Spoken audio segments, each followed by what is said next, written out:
Thanks, Matt, for getting here. I hope it wasn't too much of a panic. Any additions or deletions to the agenda? Yes, we added, let's see, 3 programmatic budget updates. We have a new draft with a sample of a legend that we'll present to the board, and we'll keep working on that. Great, thank you. And any correspondence? Let's see, do we bring? Yeah, we've got a couple. One correspondence is a. What happened there? This is someone sent to the superintendent and the Hopkins Board of Education a very much of a political statement regarding some of the people who've run for office and recommending others. It's a very unusual. We received a packet. It's a political statement from someone encouraging the board to encourage their elector office. You're welcome to read that or not. Okay, great, thank you. Feedback. They're watching a movie. I don't know where the microphone is. I'm sorry. They're watching a movie in the other room. The kids are watching a movie. Oh, that's it on correspondence? That's it for correspondence. Okay, great. I'm sorry, The kids are watching. Well, the kids are watching a movie next door. I can go. okay. Yeah, it's the delay of this audio. I'm working on it. Matt's working on it. In the meeting packet, there were 3 sets of minutes. I'll take a motion for the Hopkinton School Board to approve the non-public minutes of the December 6, 2018 Hopkinton School Board meeting. So moved. I'm sorry, I have to abstain. I wasn't here, so. Okay, then we'll need to put those minutes off since we don't have a quorum to approve those. You were here the 13th, correct? Oh, I was not here I was not here last week. And so these were the 6. Okay, that was And you have 2 out of 3 here, so you can vote. okay. All right, then we'll take a motion to approve the Hopkinton School Board non-public minutes of the December 6, 2018 Hopkinton School Board meeting with Matt abstaining. So moved. Second, all in favor? Aye. Any opposed? Motion carries. Take a motion for the Hopkinton School Board to approve the minutes of the regular board meeting held on December 13th, 2018. So moved. Second, Abstain. Matt is abstaining. All in favor? Aye. Any opposed? Motion carries. Take a motion for the Hopkinton School Board to approve the non-public meeting minutes of December 13th, 2018 school board meeting. So moved. Second, all in favor? Aye. Any opposed? Motion carries. And let's just make sure we note that Matt abstained on those. He was here on the 6th, though. You were here on the 6th, I was here. Yes. Okay. So I do not abstain on the 6th. but on the 13th. Everything about the 13th, though, I will Thank you. unfortunately have to. Excellent. All right, we'll move on to our first section of public comment. We'll open it to the floor for anybody here who's with us this evening. Thank you for waiting out the delay a little bit.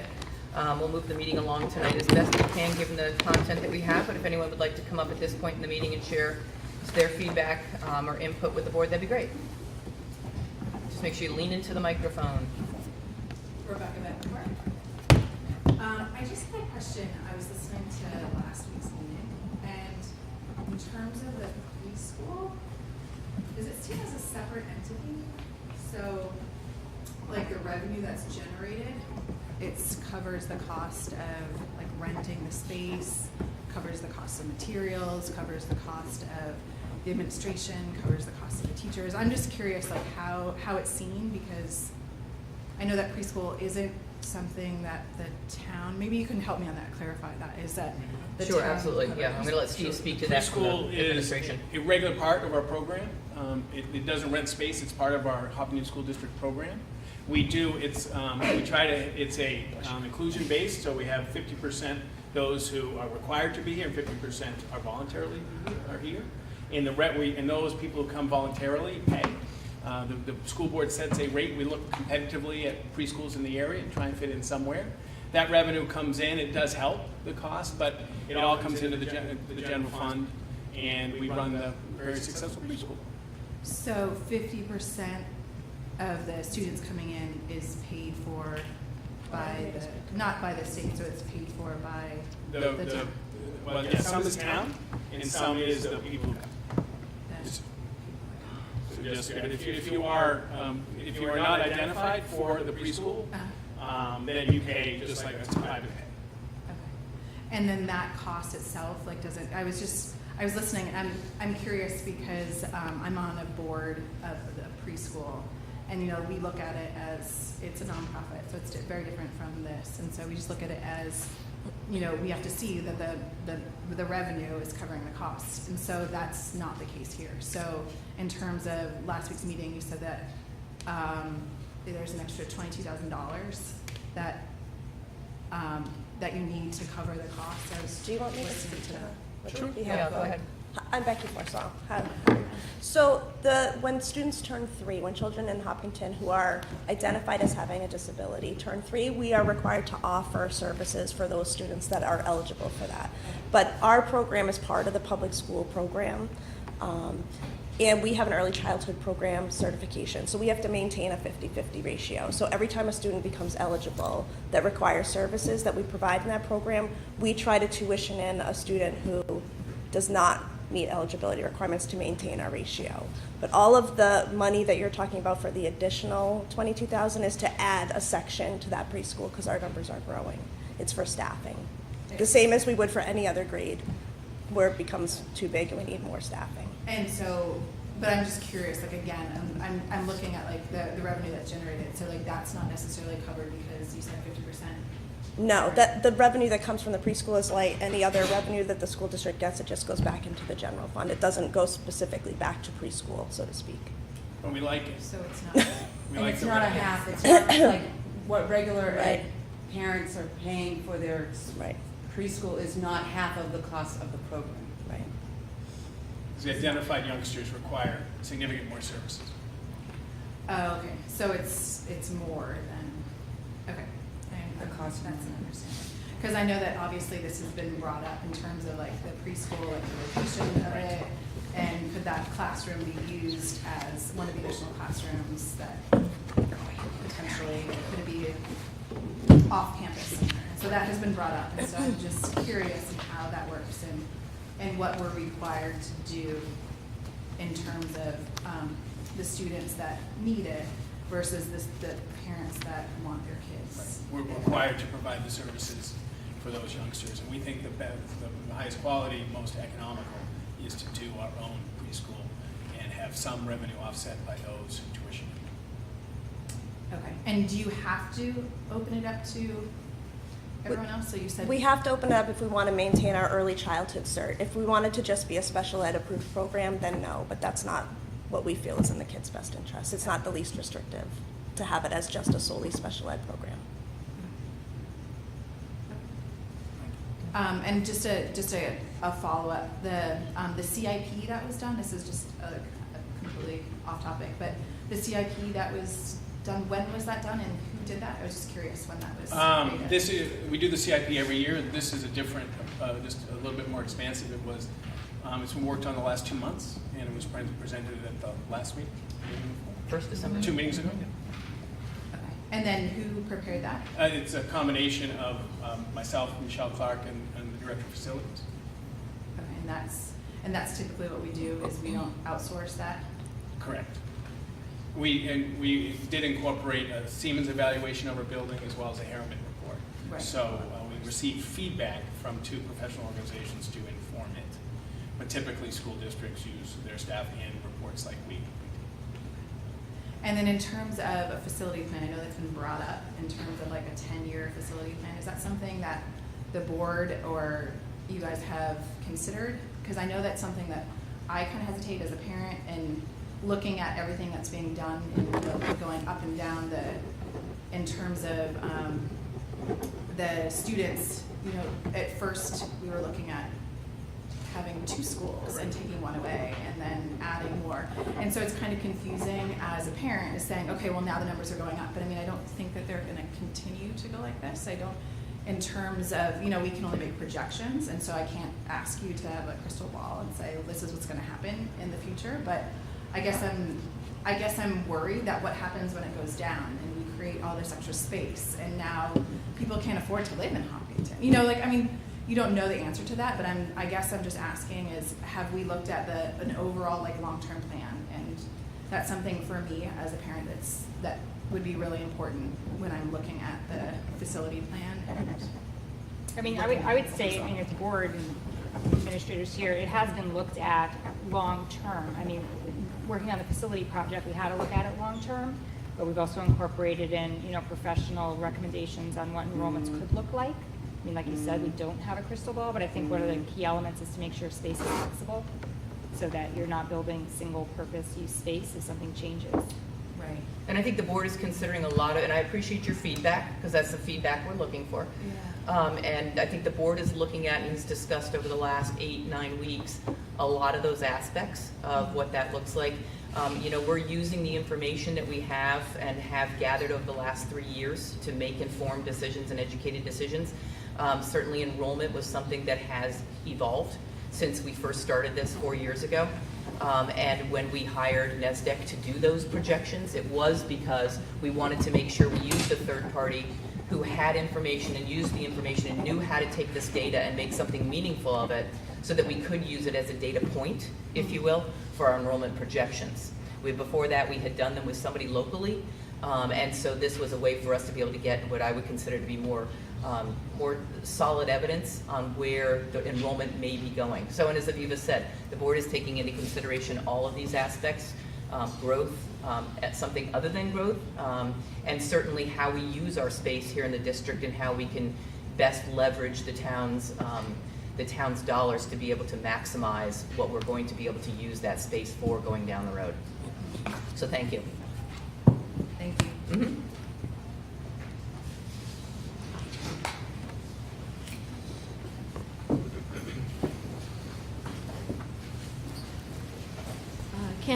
Good evening. Candace Youngman. I just want to follow up on what Rebecca asked about the pre-K program. I know that public schools do screening on students. I used to live in New Jersey, and they did screening in all pre-kindergarten students at age 3 and 4. And you can choose to get your child services if you desire. So it's optional. Are we getting state funds for the children that are in the program that are getting services? I'd like to ask either Becky or Steve to answer that from the administrative perspective. I can answer that. We don't typically screen 3-year-olds in New Hampshire. That's not the required law. And there's no requirement to screen students at that age. The way that we find out students are eligible at age 3 is either through a parent referral or through an area agency that works with us. Ours is Community Bridges, our area agency, so they would make referrals for kids they've already been seeing at age 2.5. We get a referral from them. And then we have to decide if they meet New Hampshire eligibility for special education, which is a little bit different than just plain screening. But you do some kind of evaluation. We do. For students that are referred, there's a full evaluation, yes. And so what about 4-year-olds? If they are referred at that time, then we would look at them the same way and do a full referral eval. Okay, so are there state funds that you get because you have a child in special School districts do receive program? some federal funding for special ed across the board. It's not specific to preschool. As Steve said, the preschool is incorporated in all of our programming. So we are pre-K to age 21, actually, we can service students. Okay, So- but I don't think this town realizes that you're actually supporting a pre-K program now, because we never have discussed that as a community, that we were offering in the public system pre-K. So in essence, we are offering pre-K, but it hasn't really officially been so stated, other than it's on the budget, and we're not, it's We've on the had- budget. Candy, we've had an in-house preschool for 15 years, 14 years. We used to have a preschool at the community center at Columbia Hall, and then we moved it in, full board action, full support under Dr. Arbery through, so yeah, So it's always been in your budget, Yes, always. but our budget's not covering the expenses for the program. I think the program has just grown, to be perfectly honest, over time. With I think 35 the years. numbers are much different now than they were in the past. That's the growth. It's the growth that we're seeing at the preschool level. So is this an all-day program? No. It's as I talked about, they are Monday, Wednesday, Friday morning, Monday, Wednesday, Friday afternoon, Tuesday, Thursday morning. Some kids are in 2 of those, some kids are in every one of those. All depends on, based on the needs. So it's a half-day program, which is typical in preschool. But some kids, some youngsters get double dose. Okay, so the tuitioned children that come in that are balancing out the children getting services, you say you're charging a competitive rate, but perhaps it should be more if you want to have it cover more expenses for the program, because I didn't think the community, well, I don't think pre-K, having it come out of the general fund is, We're required to provide those Required, services. you're And- required to and- provide no the services, cost. but maybe the tuition on the tuition-based component could be at a more competitive rate to cover more of your expenses, so that it's not part of the general fund and that where taxpayers are paying for it? Maybe, or it could reduce the number of people that Right. who would take it. and Who then are we- willing to we'd- send their then we'd have a children as problem. role model Right, students. so it's a balance that the board decides in a deliberate board action when it sets the preschool tuition rate. Okay, thank you. Thank you, Kim. Anybody else at this point? We'll have another opportunity toward the end of the meeting as well to hear your comments. Comments from the Hopkinton School Board down at that end. Addie, you want to start tonight? We haven't seen you. Nice to see you. Yeah, sorry I'm a little late. That's all right. Um, Anything you want to share with us tonight, or you can pass? I'm excited to be coming to more meetings. I have my last driver's ed class tonight, so. Congratulations. That's great. Yeah, thank you. Excellent. Well, we'll look forward to seeing you more too. How's that sound? I like your sweater. Thank I think you. that was supposed to be required in Jersey, but I didn't get the memo. Sorry. Sam? Nothing tonight. All right, great. Jim, welcome. I apologize for being late. I think I won the ugly sweater contest. I know. You said you were drinking eggnog before, we heard. Hold on. Did you win Does the it light contest, up? really? Well, there really wasn't a contest. Oh, I just okay. decided to embarrass myself. But it does light up. Yeah, so there you go. All right. Very nice. That's all the showing off I'll do this. Excellent. And is that your show and share for this evening? That was a show and share. Okay, great. I'm good. You don't want to compete with that. I'm all set. I'm not sure I can outdo that either, Jim. Sorry, you win it. All right, we're going to move on. We do have a lot to cover this evening, so I'm going to turn the meeting over to Steve for the continuation of the school board budget. Sure, I'd just like to begin by thanking the school board. This is as I wrote about in board notes, and the community members and leadership team, this is our 9th meeting since October. Three meetings in October, 3 November, now our 3rd one, so I appreciate all the time and the service and people coming. So tonight, a couple of brief, first one is a brief presentation. I'm going to take a look at a little deeper in some of the areas that I introduced on December 6th, a couple weeks ago. A little bit about the increases in special ed, a little bit about technology, and just an overview of where some of the increases are in the maintenance side, the facility side. A little bit of unpacking, and I certainly can go even deeper if the board would like. And then I'm going to just introduce the notion of the tiers, what goes into it, how we do it, why we do it, some philosophical background to it. And then we'll spend our time, actually, I have drafts of the tiers, and we'll go through that, and just to see where the board is. And so if that sounds all right, that's what we'll do. So I'm going to talk a little bit about special ed, a little bit about technology, a little bit about facility related to maintenance. December 6th, I did, in the last meeting, I did a lot on staffing, which is one of the major increases. And December 6th, we did a lot on the capital part of the facilities, those big numbers, the enrollment, and health insurance. So just as you look through this, one of the areas, and certainly we would adjust, but 82% of our budget is personnel, and happy to be getting more than 18%, but most of it, that's why last meeting when I presented the staffing memo, most of our budget is in personnel. So what I did is I took a look at some increases. So the major increases I spoke about was the increase in tuition, private, and others. So that's up $92,000. It's up 22%. It's in the 1,200 function. This was related to teams who decided that youngsters cannot make educational progress on their IEP in our district. The least restrictive environment, the team was said, is in a different place. And this is related to students who either have moved in or changed placement. There's also an increase in $3,500, which is up 233% in the 1,200 function in contracted pupil services.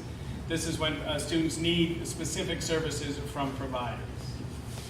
Also, when you have to send a student out of district, sometimes they need related services, which are in addition to like speech. So our out-of-district services related to speech are up $17,000. That's up 148%, and it's in the 1,200. Legal fees for special ed are up $17.50, that's 22%. You're going to see a portion of that on the tier, but at this point it's up, and I think that's in 2332. And then Michelle will kick me if these are wrong. She knows these by heart.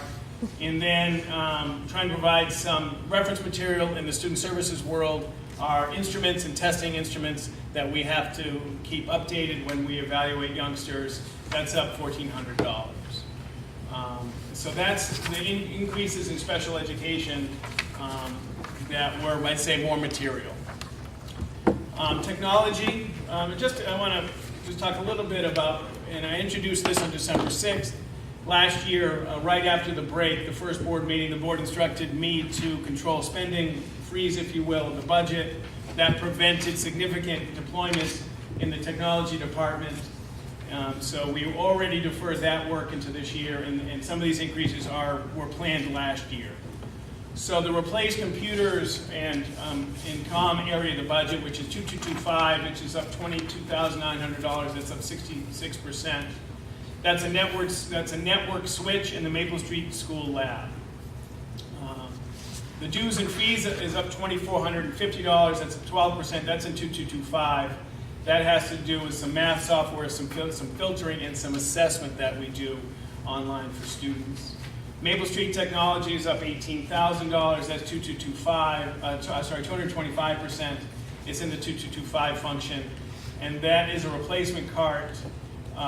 There's 2 replacement carts, some classroom Chromebooks, some projectors, and some teacher laptops at Maple. And then at the high school, it's $7,400. That's English. That's computers for the English department, some projectors, upgrading some work at the engineering lab, and then teacher laptops. So this work again is really catch up from the freeze last year. Facility was a little bit harder only because there's a significant number of lines, and Jim, as you get ready for your work, if you want to meet and go through, even digging down deeper, I'm happy to do that. Areas, electricity is up more than 1,000, oil, waste management, general repair. One of the things that we've been really proud of lately in the last couple of years, because for a while we didn't do it, just simply as bark mulch. We do bark mulch at all our playgrounds, but that's up. We are, and you'll see some of this in the tiers as well, we're entering an equipment lease to provide some equipment for our custodial staff. And you've already heard about some of the tank tests, hydro tests, fire extinguisher tests. We have a lot of alarm tests, and those are up. So now there were some reductions to offset these as well, but just to dig in where some of the increases are.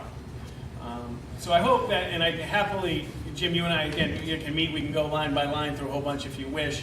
Happy to do it. But this is the general areas and where some of our subcategories are increased. Questions about that before I dig in? Do you guys have any, Steve, I have just a couple quick questions going back to the special education piece. Sure. And Becky, with you being newer on board. Yes. A couple years ago, we had some very, very brief conversation about the general area, not just Hopkinton, and there being some discussion for expanding the services that are offered in our more regional area, as opposed to having to send students to Manchester or to even further away for specialized placements that are not available. Has any of that discussion developed at all? I mean, I haven't asked you and I haven't really heard.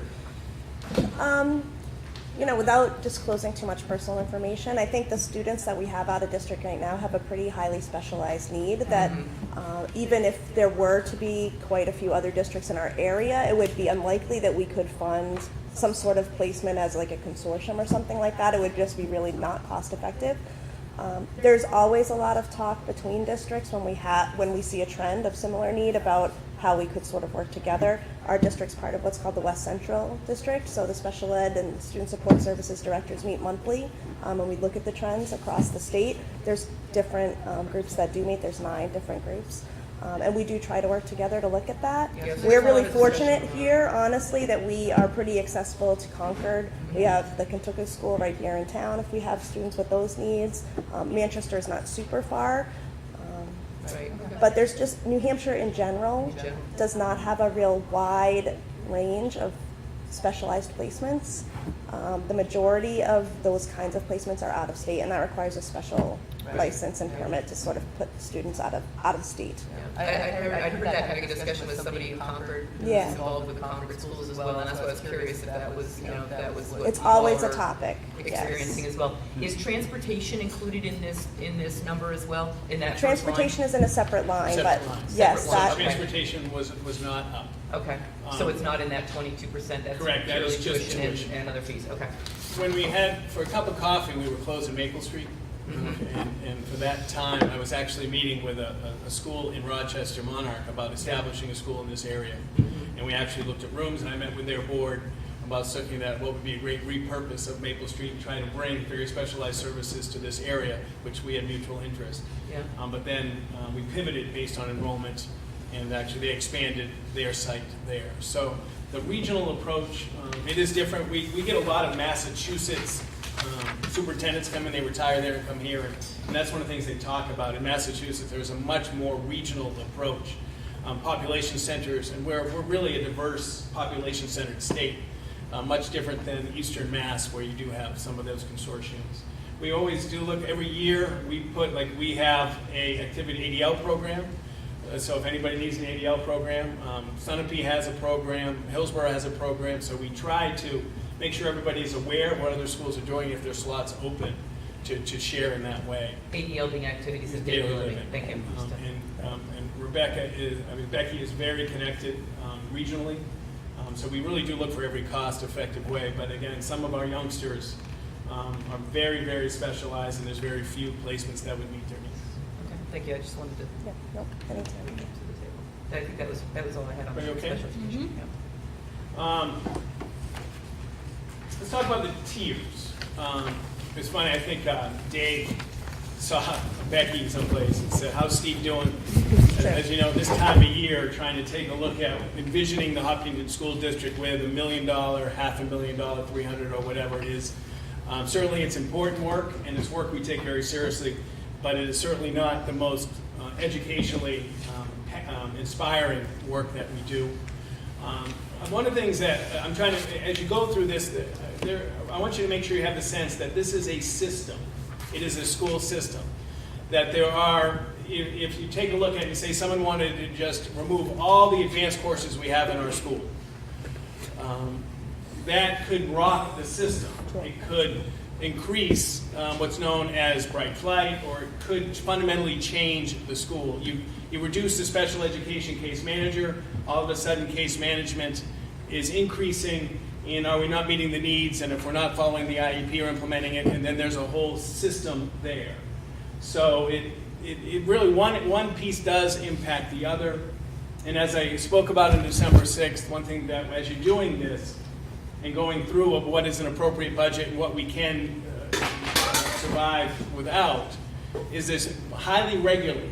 We're highly regulated. I don't have the flexibility as your superintendent and other businesses where I can look and say, even though this is the best person, there's statutory protections for who can be reduced in force, or who can work so many hours, or who can work so many fifths, or who can have so many periods, right down to the number of days, the number of hours, and the number of minutes of planning. So all that, it's not as simple as saying, Steve, do this because of the regulation. One of the things that we've talked about for years is what are we known for? What is our brand? What have people who've moved in, what have we committed to? And one of the things that I look at every year, for example, just an example, is Project Lead the Way. Should we eliminate that entire, it's not a minimum standard. Family and Consumer, for example, is a minimum standard. High schools in New Hampshire have to offer Family and Consumer. You do not have to offer Project Lead the Way. But it's part of what we were actually the first school in New Hampshire to have Project Lead the Way, the first certified school in New Hampshire to have it, and it's a robust program. But those are part of the things that if we're looking to reduce or change, sometimes these are far-reaching. Phil, I hope the board always feels that I, as your superintendent, approach this with a philosophy in mind, that this isn't arbitrary and capricious, that we approach this with guiding principles. And one of the guiding principles is what's best for kids. I've been part of this process, significantly part for 16 years, 6 years as a building principal. I've led this process for 10 years as your superintendent. And we have never, ever said, we're going to put tier 1, top 4 things as the last 4 state championship sports. That would be disingenuous. We know we get people out. Very rarely do you actually eliminate a state championship program. You won't see that. You won't see that approach. This isn't about getting people out and creating the biggest storm. This is about trying to be thoughtful and deliberate and working through this, trying to mitigate the impact on kids. And that's the philosophy. The group that I work with, this leadership team, we spent an hour and a half last week just on this iteration. But it wasn't about what is politically expedient. It is about if we really had to do this, how can we do this and still maintain as highest quality as we can. I have, over the last 3 or 4 years, created an evaluation rubric. I have one screen with the rubric up. I have all the budgets up, and I'll go through. But it is about safety. It's about, the evaluation rubric is, I evaluate on safety, impact on safety, student learning, regulatory risk, efficiency, and our reputation, and our commitment to others. 0 is no impact, all the way to a compelling impact. So I try and score them based on my thoughts about where they are on that scale. I also want to be completely transparent. This is not married. I'm not married to these. Tonight, Bill could look at this and say, no, Steve, you missed this. This isn't right. And tomorrow, next week, I'd bring it back and say I made a mistake. I mean, I'm proud of the work. It's work I took seriously and the team took seriously. But today, to get to the 300, 300, 300, I had to move things around today. This is the first time Bill, Rebecca, Chris, Becky, Matt are seeing. They know philosophically, and they're not. I don't think I offended their sensibilities. But I also want to put out there that we have a leadership team meeting before the next board meeting, and they could say, Steve, you're a numbskull. I'm just kidding. But you know what I mean? It's a work in progress. They're nicer than that. This year, I also, because of the board direction, you'll see in the tiers that I allocated some of these to the contingency fund. And in the past, some of this, the contingency fund was, I cut the budget and have half of it in the contingency fund. Last year, and completely understand and respect the town of Hopkinton, what they decide they can afford, the contingency fund passed March 8th by 6 votes. And one of the things in last year's contingency fund was for kindergarten. Well, if we didn't have the contingency fund and the board wanted to have another kindergarten, the budget would have been frozen September 7th to save that 100. So that contingency fund allowed program to run. But if kindergarten, I use the word pop, if kindergarten didn't pop, it only went to 51 kids, no problem. But it did pop. And so without the contingency fund, it requires either to not add it or to freeze in other areas of the budget. And absolutely open to the school board taking a look at the ratio of how much we cut the budget to support the contingency. This year it's closer to 1-on-1, only because second grade is $100,000. And right now the contingency fund is slated at $150,000. One of the things Michelle tells me all the time when she comes to me and she says, Steve, this is a snapshot in time. This is things change rapidly. Tomorrow a youngster could say, I'm moving to a different town. That could impact the bottom line. Conversely, someone could say, I'm pleased and honored to be at the public schools. That could change the bottom line. Staff members change. We have changing dynamics. People get married. It's now 2-person. I won't go to the other side, but I suspect that would happen too. So this is a snapshot in time. And one of the things that is a significant part of this budget is the guaranteed maximum rate. And 2 years ago, was it last year? I forget. Well, 1 year, the maximum came in much less. I think it was last year. 17-18. Yeah, so last school year, the GMR came in less, which helped us compensate for the unanticipated special ed funds last year. We didn't have to take from the trust, which would not have happened if the GMR equaled the GMR. And so if the GMR comes in less, then that gives flexibility, and that does leverage some other places. When Michelle was on the board, sometimes she'd give me a little bit of early insight to where we are on the team. She was on the Health Trust Board for a while. So We don't really know exactly when we're going to know. I would love to know before March 9th, but that hasn't been true lately. It's been close. So takeaways, it's a system. I do actually look at the whole thing. We try to do what's best for kids. That is a guiding principle I take very seriously. It wasn't most politically expedient. Rubric has been there to help, but I'm not married to it, and I'm absolutely open to feedback from the people around this table. But if you'd like, we can go through and go through what we are. I have a just general question to Please. refresh my memory. Last year, did you have the rating column? I in did. the tier? You did, okay. I did. I hope so. Yes. Yeah, okay. I tried to. It was Billy Jones's favorite part. He loved the rating. Billy loved the rating. Everybody has one up here. Do you guys have one? Here's some more if you want to pass them out. I don't know if they have. So, tier 0. No, I was going to help pass them out if you want. No, I got some. Everybody okay? And I guess before you start, if you could just speak to that on the tiers, let's say you're a tier 1, items on there aren't necessarily rated at a 0 or 1, they could range all the way from a 2 Correct. to a 3. Right. So I'm going to walk you through the tiers. These are scenarios. Again, these are subject to change. So, tier 0 are reductions that have already been made. And what I didn't do this year, 2 years ago, the Hopkinton School Board asked me to. This year, we didn't have the retreat, so there wasn't specific instruction. 2 years ago, they asked me to present the budget that I thought was necessary to accomplish our mission and achieve our goals. That included a social worker and a curriculum director in the superintendent budget 2 years ago. This year, I tried to keep the board abreast of the significant drivers, and I didn't just simply do the act of putting in to cut it.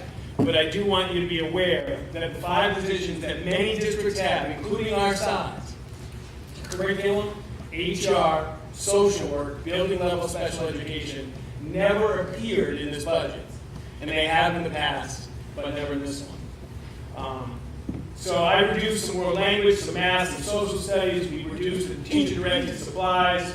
We cut HMS technology, MSS technology, a non-union support person, a curriculum development, and Maple a little bit there. I did field trips and an element of bench red. We cut contracted services out of the district. We deferred the bleacher replacement, and I cut the bus lease. And the principals cut some before that, but that's in general, and the 5 positions were cut there. So let's take a look at the first tier. This is about the charge, I believe the charge was tier 1 about 300, tier 2 about 300, which would be 600, tier 3 about another 300, which would be about 900. So the ratings are connected to the evaluation 1, 0, 0, 1, going up to the worst, to the most impactful. I cut $2,000 in HMS supplies. I think we're okay. It still does some increase for the enrollment, but it would make things tighter. I looked at the 3-year average for the lathe repair and believe where we are this year and where we are going forward, then we can take 1,000 out of that. I look at a 3-year average of legal fees for special education. That's a regulatory risk in case we need it, but I believe we're okay there. Something I spoke about, and I appreciate Chris and Rebecca's thoughtful comments on the physical education. Our physical education at the high school is right now, our class size are 20, 25, and 28. That doesn't leave a lot of room for the other 20 or so additional kids that are eligible right now. But one of the things that Chris and Rebecca are leading through is a reorganization of the pathway that I think will reduce some of the PE by moving health earlier. But in full transparency, we will not be able to continue to absorb this beyond this year. If those who remember, Kurt taught 2/5, I think, at the high school when we were about this size.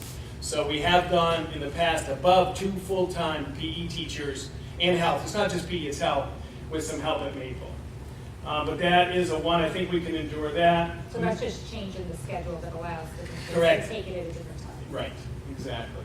The Maple Street Computer Lab, Matt has assured me that we can defer that 1 more year without too much of an impact on program. District legal fees, this was put in the budget to investigate and restructure area district operations. Based on where we are in priority, I'm offering that up. We're taking $49,000 actually, it's probably $4.99. Probably missed the 99. But Michelle puts in money in the budget to help defray some of the costs of the food service department. This is one area that if we are going to take the 50, then I would ask the board to consider backfilling this with $25,000 out of tax rate stabilization to reduce some of the stress on the budget, trying to come up with $480 in unreserved fund balance plus another, it's always 100, but 50 of it we won't be able to put in the budget. So I'm looking to backfill that. We haven't done that in the past. We've held tighter to the unreserved fund balance. We're reducing $20,000 worth of health benefits based on changes. Yes, that is a snapshot today, but tomorrow someone can come in and say I'm a buyout, which is a $1,500 expense, all the way to a $25,000 expense. If you leave that in, that provides some support for those drastic changes, but we're tightening that. That's gone. A fifth of social studies would be 15.5. A fifth of science would be 19. So the ones with the asterisks right now are considered backfilled by the contingency fund if the contingency fund passes. So you take these out of the budget, and we need them. How do we need them? Based on enrollment, based on decisions. Then we can use the contingency to fund them. If the contingency fund does not pass, then we either freeze the budget or don't do it. So the food service would be covered by both? Actually, I would say the food service is by tax rate stabilization, not contingency. Okay. Sorry about that. But I did put allocated some of the health care.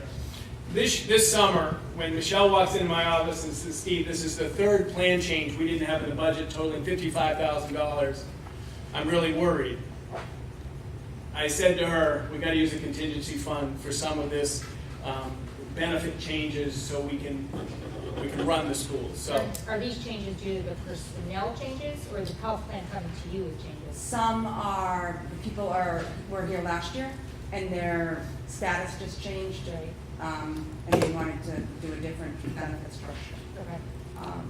That's the hard thing, is when it's such a swing like that. it's going to be a life event change in staff. Jim? Steve, remind me what you proposed for the contingency fund? 150. 150. Yeah, Thanks. I'll go through that exactly what it is. The one that I had a lot of debate with myself and others nearby is about the admin retirement. It is a negotiated benefit. There are, for the first time in Hopkinton School District history, there's 2 administrators eligible, and you get eligible by age and years experience. The odds are both of those administrators retiring the same year is not always likely. But so I'm comfortable recommending you take $40,000 out, but there is backfill here in the contingency fund just in case. Keep going. Second grade, half of second grade. So what does this mean? How do you do half the second grade? Well, half the second grade, if you cut this, half the second grade would be in the budget. The other half would be in the contingency fund. So if second grade pops, we take 50 out of the contingency fund, we have 50 in the budget, and we're happy. If second grade doesn't pop, we don't use the 50 in the contingency fund, and we have 50,000 in the budget. Right now it's 64, 65. Based on the last 5 years of growth, it's going to get up over 70 in our projected. English, an extra 10th. Again, this is backfilled in the contingency fund. If we need it, we use it. If we don't, we don't. Without it and without the contingency fund, it would squeeze some class size. The Hopkinton School District has for a long time said that writing-based classes have a stronger class size than other electives, realizing the amount of feedback necessary to improve writing. And I can say the proof is in the pudding. Our youngsters are well prepared for the state test in writing. You'd be surprised how hard it was for me to put the next one on. 3 water stations at water bottle filling stations, 1 at Maple and 3 at the high school, about $1,100 each. Today I talked with I have 12 kids at a meeting, and all of them use water bottle filling stations every day. Staff, one of the best things we can do, Amy Doyle, thank you for modeling that behavior right now, is drinking water. It is a health thing. It is good for staff. It is good for youngsters. That being said, We have water bottle filling stations, and maybe we defer this another year. Independent studies, we typically have about $9,000 or $10,000 in the budget for independent studies. What's an independent study? It's a K through 12, actually, but it's a K through 12 opportunity to personalize education. Someone wants to study, someone that wants to take enrichment reading, instead of providing a $20,000 fifth, we can support a $500 honorarium.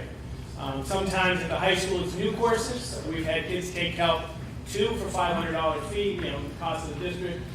I think we've done some STARS. What's STAR stuff? Astronomy. Ding ding. That would reduce, by cutting this, there'd still be half there. Varsity assistants, last year Scott Zipke came to this meeting as a varsity coach. This is an example of how we take a look at our athletic. So varsity assistants doesn't cut the program. So it's our first cut in the co-curricular, because you can still run soccer without a varsity assistant. Why do we have assistants? Well, one of the reasons why is it's a safety piece. I personally was a varsity soccer coach. I had a game in Winchester, New Hampshire. A youngster had an ACL issue with his knee. He went to the hospital with a parent of someone else, not a school district representative, but not that parent. We've had someone pass out at a meet in Manchester with an assistant coach. The assistant coach, with the appropriate information, went to the hospital and served as a district representation liaison with the family. It is not, most schools do now have assistants for this very reason, but it is something, if I have a choice between that and cutting reading, this is where we are. District responsibility of George Park repair. This is very difficult. I think this does have to do with safety and our reputation. We are the largest users of George Park. I think we have a huge responsibility to fulfill our responsibility in maintaining that and supporting the renovation. The question is, and then I appreciate the community member last week who said make the hard choices.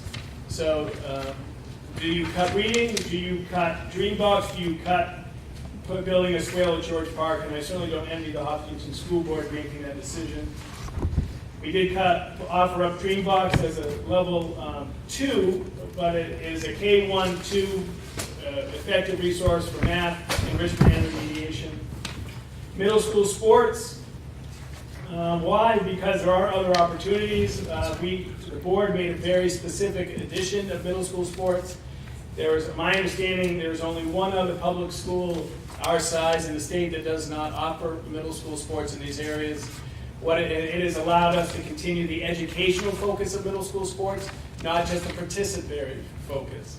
I believe school-based sports are educational endeavors, and I believe middle school is very important to have an educational focus in dealing with that age with accountability and support from our staff. But it's a tough budget. Can I add just a comment on that? I mean, kids at that age too, they have no recess. So these kids, if they're not getting the activity opportunity through school, Absolutely. which also might be more affordable for them, they might not be getting any activity at all.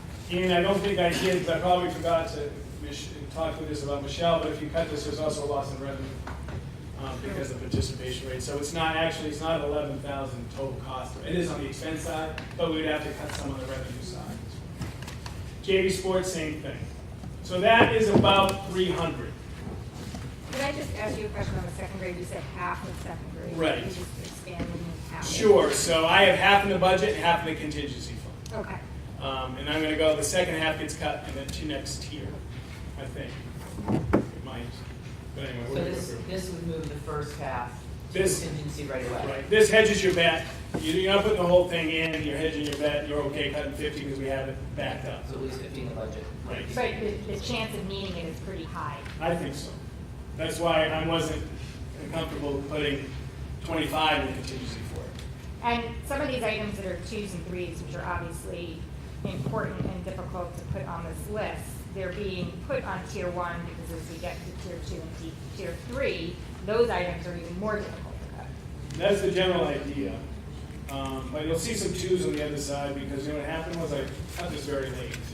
So I moved stuff very late. I tried to get to 300. I was at 320 for a while. I was at 280 for a while. So, but like high school science is the second fifth on tier 2.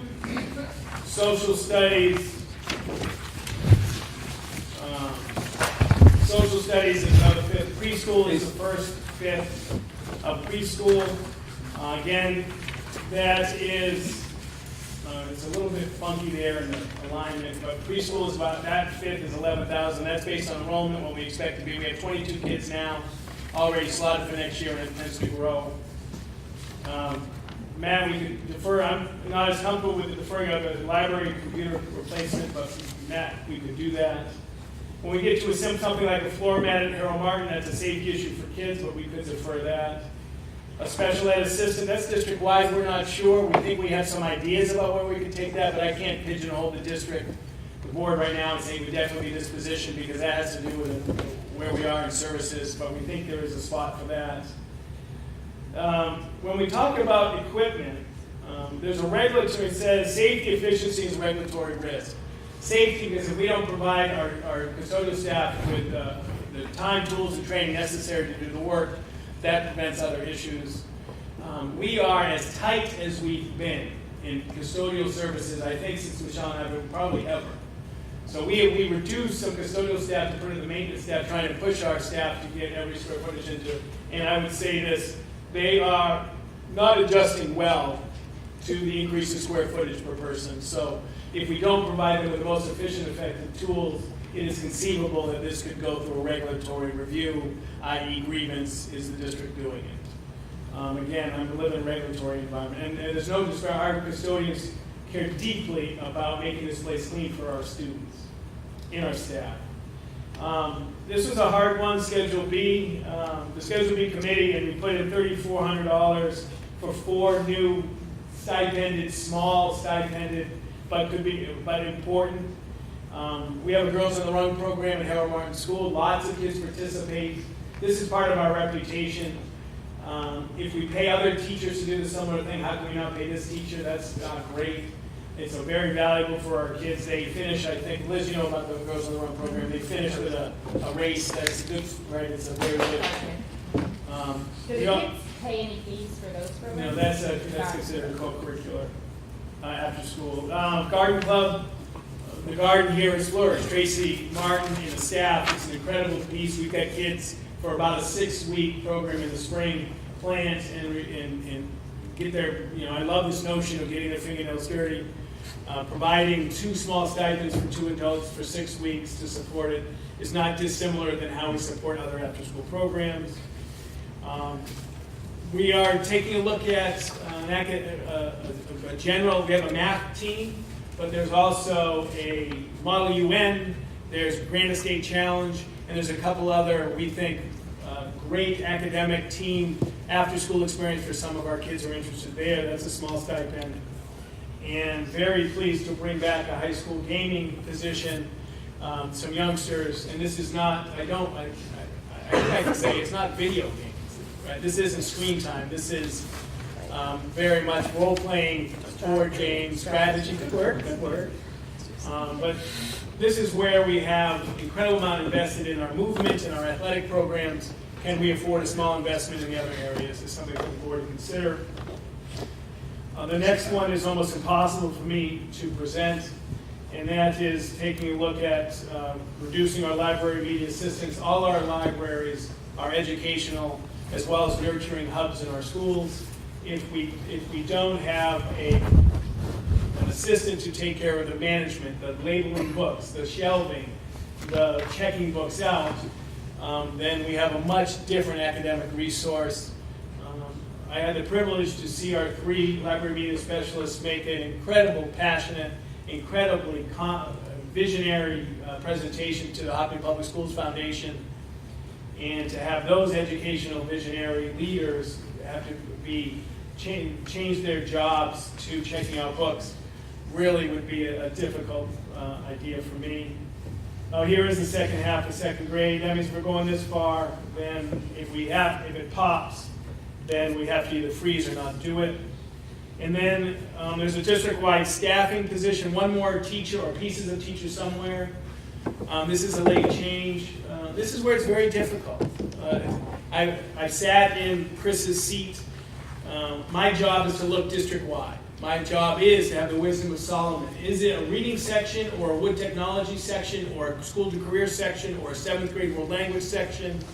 What is the most important, impactful for kids? We had, to be completely transparent, we had a fundamental shift in our 6th grade program for a while. I met with Amy today, and I don't think I can support that at Tier 2 just because it meets the needs of kids. We have high-quality science, and it impacts years of students as opposed to just one. But how do we do this? We look at enrollment.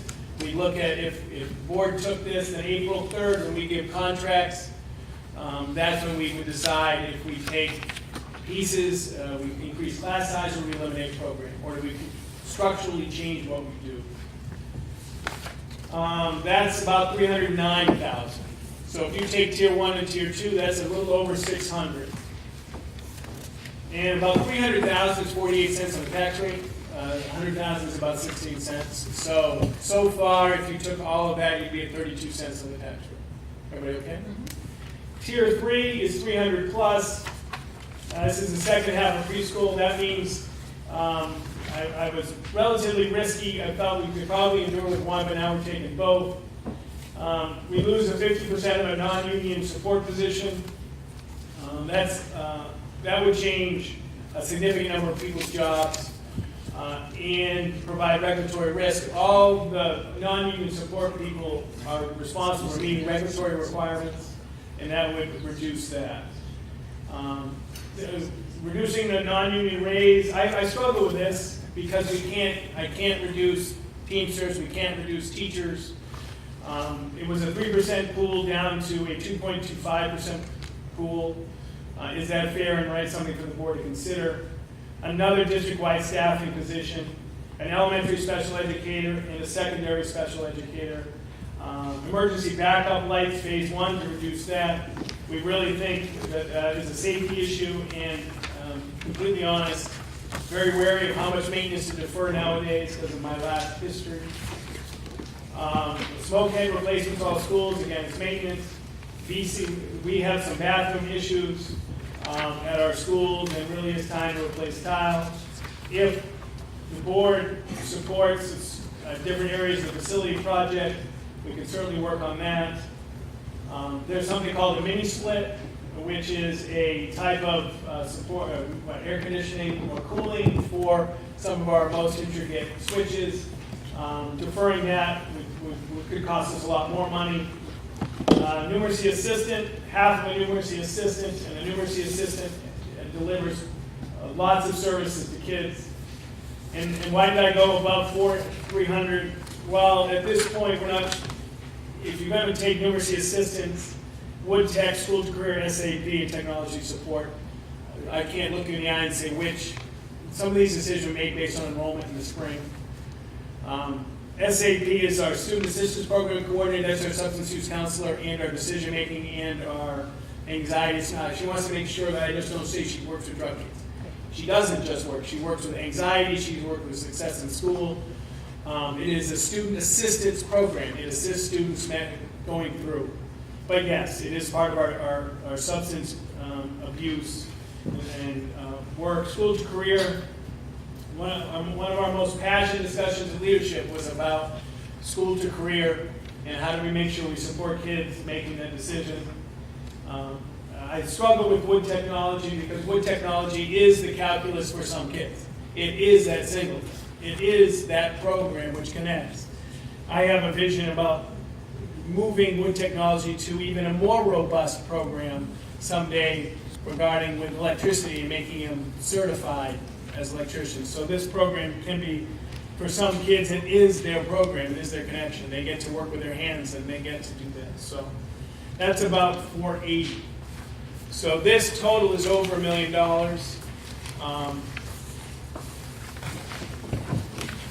That's where we're at. Oh, I'm sorry, one more thing. What didn't I cut? Right, there's some things that didn't make the tiers, something that you wouldn't have seen on the tiers the last few years. I didn't cut kindergarten. Kindergarten is one of those volatile, unsure, variable grades that Bill and I actually do talk about often and lose sleep I'm not kidding, because in kindergarten pops is one of the areas. Why didn't I cut it or put it in contingency? Because we just had such strong enrollment the last few years, I think that it's more probable than not. I've got Christine Ball taking a look at preschool and calling local preschools in the area, finding how many people are coming over break. If she calls our main feeder schools and there's one kid there, in preschool there's one kid coming, Bill and I might talk about doing something, but as of now, based on our past history, we've been 4 kindergartens for a while. And I don't mean to be a wiseacre or a martyr, but in the past you've seen 1/5 of the superintendent. Why? Because if we're going to fundamentally cut $1 million, then I question the ability of a superintendent to be more than a regulatory officer and lead the district. It's difficult this year because the current superintendent is committed to a 3-year contract, so it doesn't have as much flexibility as last year, but it's certainly something to talk about. The leadership team doesn't like, they believe that the support of the superintendent is necessary to fulfill their goals and objectives in the school. They do that if it wasn't me either, just so you know. Reading, I added through Amy's analysis and passion and doing what's best for kids, there's 1/5 of reading at Maple Street School in the designated for 4th grade, which is data driven. And you've heard me say, and you've heard others say, that if they're not identified by a reader at the end of 4th grade, it isn't great for kids. It's our last best shot. If they leave 4th grade, I'm a reader. They have to say out loud to the world, I am a reader. If they do that, it helps. It's our last shot. It didn't go on the tiers. You didn't see a custodian and a maintenance cut for the first time in a long time. If we're going to continue and understand and make progress in our deferred maintenance, I've got to give Michelle and Bill some capacity. We need that maintenance, and so Bill and Michelle can work together and continue to develop the CIP and do what's best for kids. What else did I cut? Oh, curriculum. Thank you, Michelle. I talked to Bill today. I go, Bill, how much do we cut in curriculum? Years ago, there was $6,000 in curriculum. $6,000 that we used. Dick's district had flexibility. We did some summer curriculum time and some leadership position. The last year of Billy Chapin, when we had the curriculum director in, it was a negotiation with the budget committee to take out the curriculum director, but we put $10,000 in for curriculum to continue this momentum of developing visible curriculum. And then we also allocated some of Bill's time. So in the curriculum world, there are some resources. Tomorrow, there's a professional learning day devoted to visible curriculum. For me, if you ask me to give me sodium pentothal and tell you what is going to have more impact for 1,000 kids, is it varsity assistants or is it $15,000 for curriculum? I'm on the curriculum side, and that's why it's not there. The board is committed. They have asked me to continually work on developing curriculum. I can't do that without resources, and I think it's about $16,000 plus Bill's piece of his time. I think that's necessary to fulfill that goal. However, if the board wanted to push pause on the visible curriculum, it is absolutely their right. And so I have, under the notes page, you guys have a notes page? Yeah. On the notes page, it's curriculum, kindergarten, concern, maintenance, additions, time. Oh, also, I did not put on a tier the additional days at Harold Martin School Administrative Assistant. And this has to do with what's right and what's fair. That time is necessary. Sometimes we hire such wonderful people that they will come in and do it. Because we have a lot of people want to come for tours. We have a lot of people in the summer come in and say, I'm new and I want to see the school. And we have registration, and we have people come back for registration. At Harold Martin, with our beginning journey of this district of preschool and kindergarten, that summer position now has ballooned. And as far as I'm concerned, it's the right thing to do is pay people for the work that has to be done and not take advantage of extraordinarily good people. Is there a risk to the district if they come in when they're not being paid to do those activities? I suspect, but I also suspect these extraordinary people that, they mitigate that risk. But it's the right thing to do. And there are other cuts in that one, a little over $1 million that were a higher priority based on that. So that's the first draft of the tiers of reduction in FY20. Does anybody have any questions about specific items on the tiers? Go ahead, Jim. Yeah, well, I just have a general question. So in December 6th, you presented us with your first budget that was like a 6.5% increase. And then as we're going through I know there's some changes that you talked about last meeting. And then my understanding is on these tier zeros, you've already put those into action, or at least you've taken those out of what you presented. So I'm just sort of curious, as we start with tier zero cuts, where are we? Or where's the superintendent's budget currently sit in terms of a rate impact? Because it would be helpful to know that as we start diving into the tiers, what our true starting point is. Sure, I think it was last week's. Last week's. Yeah, I'll get it for you right now. So last week's included the tier zero cuts. Yeah. Okay, and you have that number? Yep, I'll get it for you. Un momento. Just had it up, didn't I, Mr. Stone? Oh, Michelle got it first?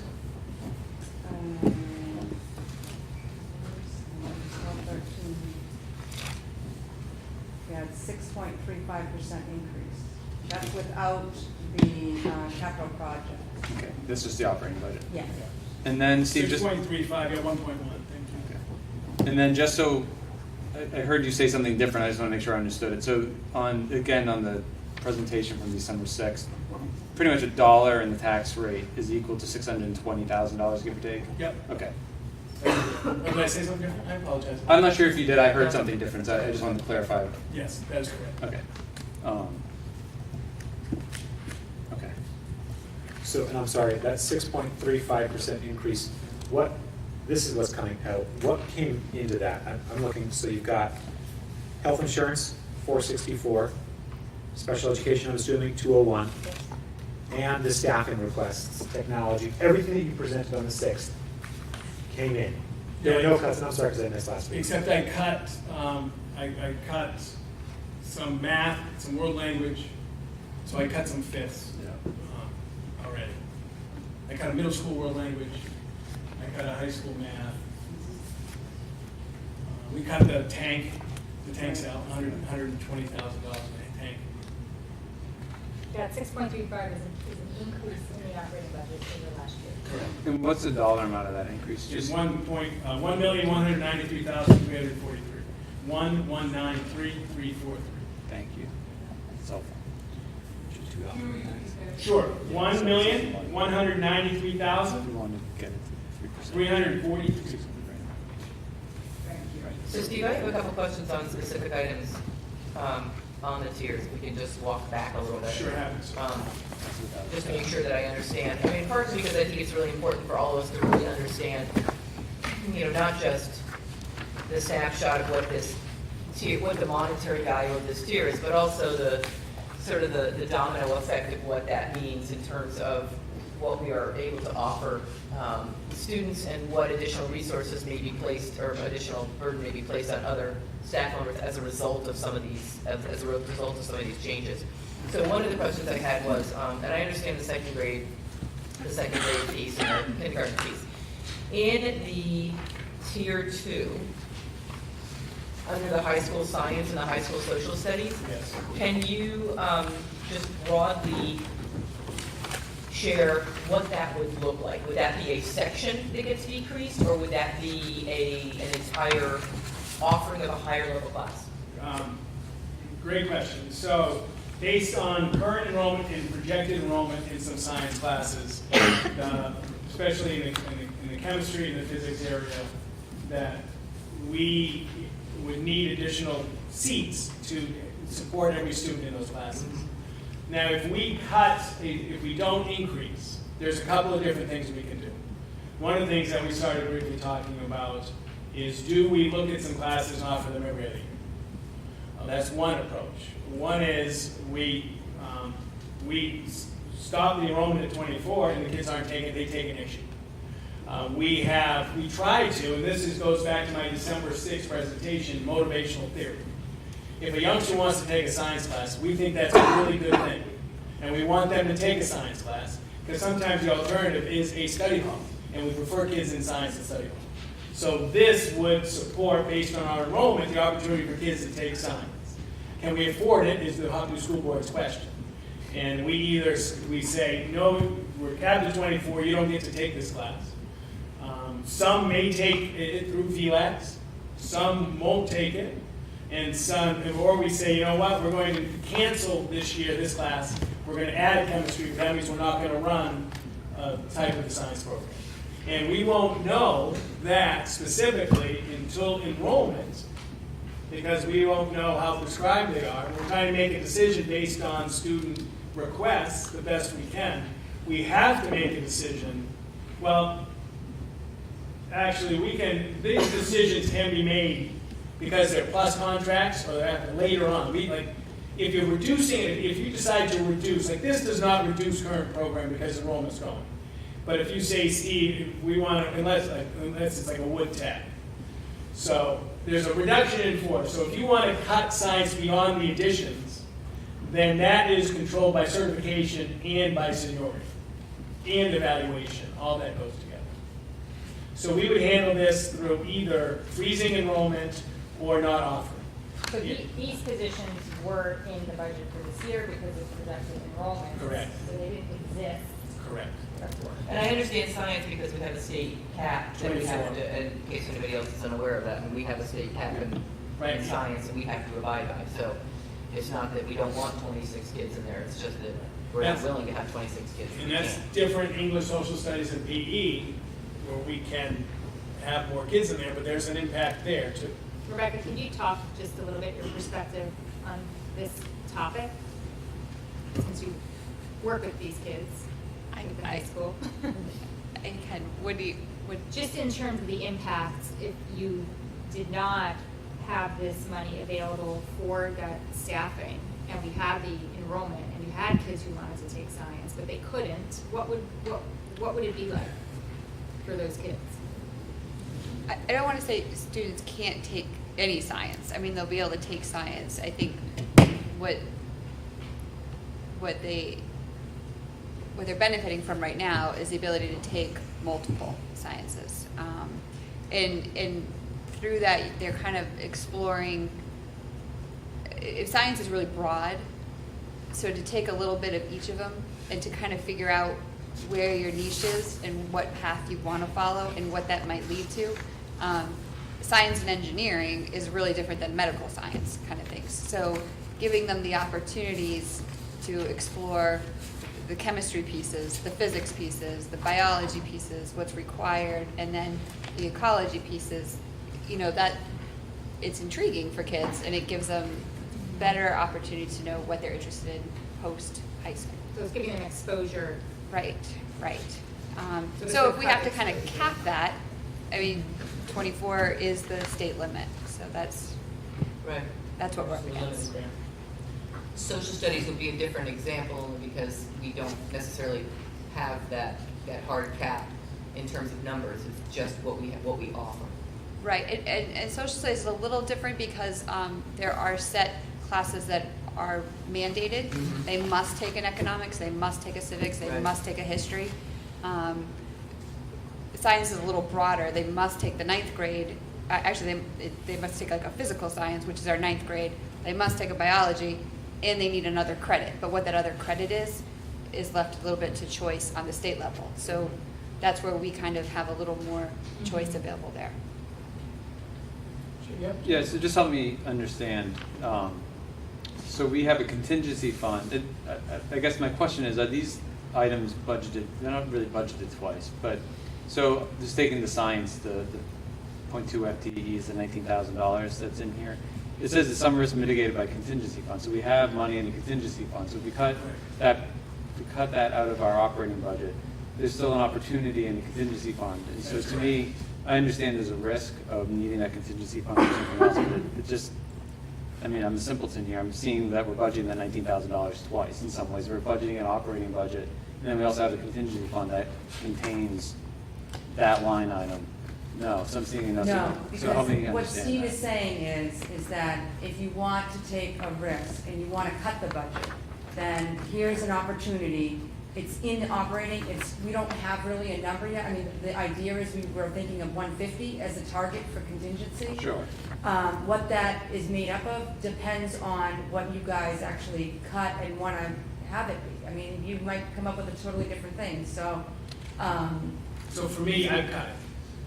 So I would cut all those in tier 1 that are backfilled, get them out of the budget, cut it, reduce it, lower that number because they're backfilled. So my expectation was Okay. you cut them. So thank you. So my understanding was correct. You cut it. Okay. The risk would be- And then the only question is, I would only ask that we just be very clear at town meeting Correct. that without the contingency fund, we're going to problems. Yeah, because you vote separately, there's a separate warrant for the contingency. And I would actually say, we're going to go through the warrant a little bit. Correct. Yeah. Yes.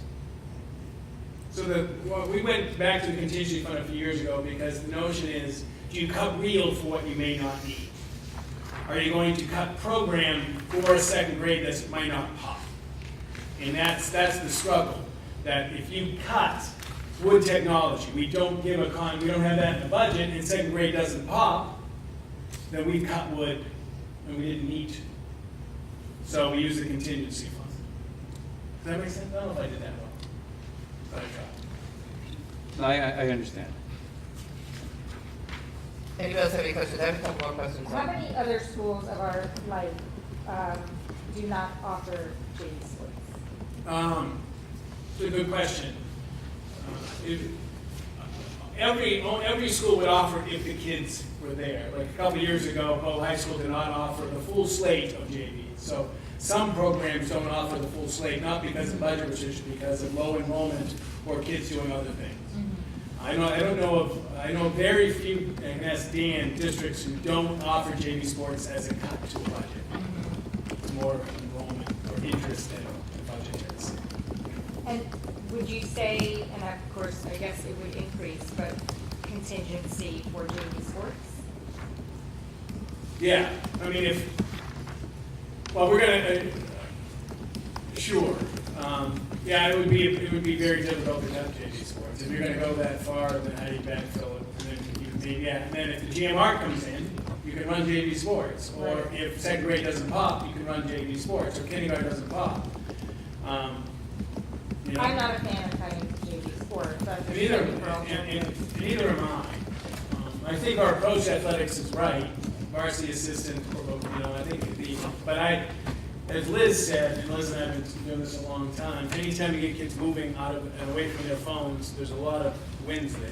Yeah, and I have a daughter who's a JV sport player, and absolutely, if they didn't have some of these sports, kids are just on their phones. So it's really, for some of them, their But it's- opportunity for But exercise. it's a tough year. This is a tough budget. So digging into varsity assistance a little bit, and what that means. I mean, I having coached myself and had coached middle school and JV level sports, there is an element, I think, for the coach to feel as if they are comfortable with the situation of responsibility that they've been placed in. As a coach, I wouldn't ever want to be in a situation where I don't have another adult present in case there was anything that ever happened. That's a good point. And I'm just speaking from the perspective of, even as a compensated coach, from a coaching perspective. I appreciate that. You just don't want to you want to mitigate that situation as much as possible. So I guess my question, and I don't necessarily have an answer, but it's more a question of curiosity, is is there any way to be creative with varsity assistants in that they aren't necessarily coaches, but instead they are present when the team travels, so that there is a second adult, but when they're home, so they're not necessarily a coach, but they're actually a second adult. Is there any way to work with that varsity assistant role as not necessarily an assistant coach, but another adult who is present to be able to help supervise and manage? And I'm not saying for the purposes of this year, but just in general going down the road, to be able to look at how we structure. I mean, if it's for instructional purposes, that's different. That's, if it's a second adult, having a second adult is the critical piece, or if it's for instruction, it's hard to, I think, answer that without having input from the athletics director and some of the coaches themselves. I know that having a second pair of hands, both as a dad, as my son developed, and as a former varsity basketball, soccer, tennis, all that fun stuff, it is important for kids. Can we find a volunteer? Sometimes I think we could, but I also. I don't think we should find volunteers. That's not the point that I'm, that's I not the don't- point that I'm trying to suggest. It's either. a union position. Mhm. It's a Schedule B collectively bargained position, so it's not unilaterally you can cut it, but unilaterally you can't really change it. Right, okay. I have one question. Do we have a water filling station at the high school? We do. We do, we're looking to replace the existing old water fountains with water. But we have, how many filling stations at the high school? Three, and Chris and Rebecca wrote a grant last year to get one. Right. We appreciate There's it. three. There's three. Love water filling station, big fan. Well, it kind of fits into the proposal presented to the board on recycling and lessening plastics usage in the district. That's true.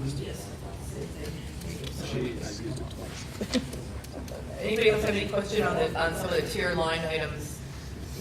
I have, I mean, I think 3 is pretty. I have a couple questions. What, in ish for enrollment in independent studies? This year, 2 at the elementary level, and 3 secondary, so far, it's first semester, they go by semesters. Okay. Enrollment in Wood and School to Career? School to career is there's an additional 5th to cover the careers class, and I think there's 80 students, or no, there's 90 students slated for next year. All juniors take a career pathways class. And I think there's 90 slated, so that's why we need the extra 5th. And, we can get the numbers for you from Danielle, but I would say 30, 40 internships, ELOs, observations, job shadows, but I'll get those numbers for you. It's robust. It is a strong, robust program. Sounds it. And Wood Technology, is this, First semester, 13 lathe, I'm going with. Pretty close. I'm There's- close. I mean, ish. You said ish. yeah, no, I'm just like, Hold you to it. you're doing well with ish.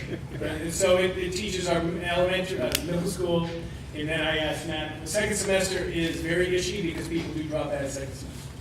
So there's 12 in lathe, because we have 12 lathe machines. There's 15 in the wood technology class. That was in the ish. Plus That the- was in the Pretty ish good. one, right? Plus middle school, plus the Plus the rotation. 2, middle, Okay, there's a yeah. unified art in 7th grade and a unified art in Right. 8th grade. Oh, yeah. I mean, I look at these tiers and they're difficult to look at. And I think a lot of the things on here that if we really were going to want to cut the budget, this is a very difficult year. And that's why I tried to, it is a difficult year. When I met with my regional superintendents, people didn't have the 4. The 4 drivers, special education, enrollment, health insurance, and the facility. It is a very difficult year. And health insurance, I told you, because of the overnight stays and the catastrophic enrollment, because we had 63 kids this year, and this is the 3rd year of significant increase. Facility-wise, we've heard, we know more information, and the deferred maintenance, less palpability for deferred maintenance. But this is why it happens, because for the last 5 years, we sat here and said, Steve, you gonna cut reading, or are you gonna cut the roof? And maybe I've been wrong, and I say this all the time. But you got one shot at 4th grade reading. But it's very hard, and maybe I haven't done a good enough job making the tough decisions. But staring at 4th graders who need reading, that's what I've done as your superintendent, and I'm always open for feedback. Always. And simply, they're not shy about giving it. Any other questions on the tiers, and if you want to go over the contingency? piece? Yeah, so what's in the That's part of the contingency? puzzle. And is right now, and again, this is philosophical, and the board can absolutely change. So, I don't know. So Michelle and I spoke. As you know, most of this season, I was looking at it 200. Michelle was more comfortable with 150 based on where we're at and the entire budget. 10,000 of health, social studies section at 15, science section at 20, second grade at 50, English at 10, and admin retirement at 40. That adds to $145,000. So if health popped, we do it. If the administrators didn't retire, I would say that money goes back to the town. If we don't need an English section, if we don't need second grade, if we don't need science, I'm comfortable being that definitive about this fund. It is designated for variabilities in the budget that are articulated, in full transparency. But the board could also say, Steve, what's the odds of all these happening at once? And you could cut more and have that, because maybe we won't have it all happen at once. And if the GMR pops well, then Michelle will sleep better, and I'll probably sleep a little better too. Just so I'm clear, that's the 145 is about 25 cents on the tax rate. Is that right? 116, half. Yeah, I think it's pretty good. I like it. I think you're in the ish. And like you said, these are specific, so if admin retirement was not required, that 40K can't go to use them. Well, the board has full, board can do it at Okay. once. But certainly being transparent. Like this year, as I said, we had kindergarten, and we had admin retirement. I don't know if the admin is going to, the retirement date for admin is a little bit later, but that's in the contingency. We popped it because kindergarten, what's kindergarten 65 first? Kindergarten 65, our number is usually 57-ish. All right, 57 divided by 3, no, it's less than that. Usually like 52, 53, I think it is our, top 4 at 53. Can I ask our student reps if they have any comment they want to add to the discussion, or?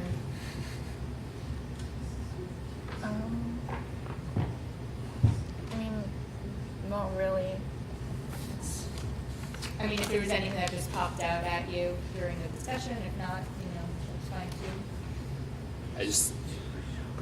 I think it would be really hard to cut something like a sports program in terms of opinions of students. Yeah, I agree with that.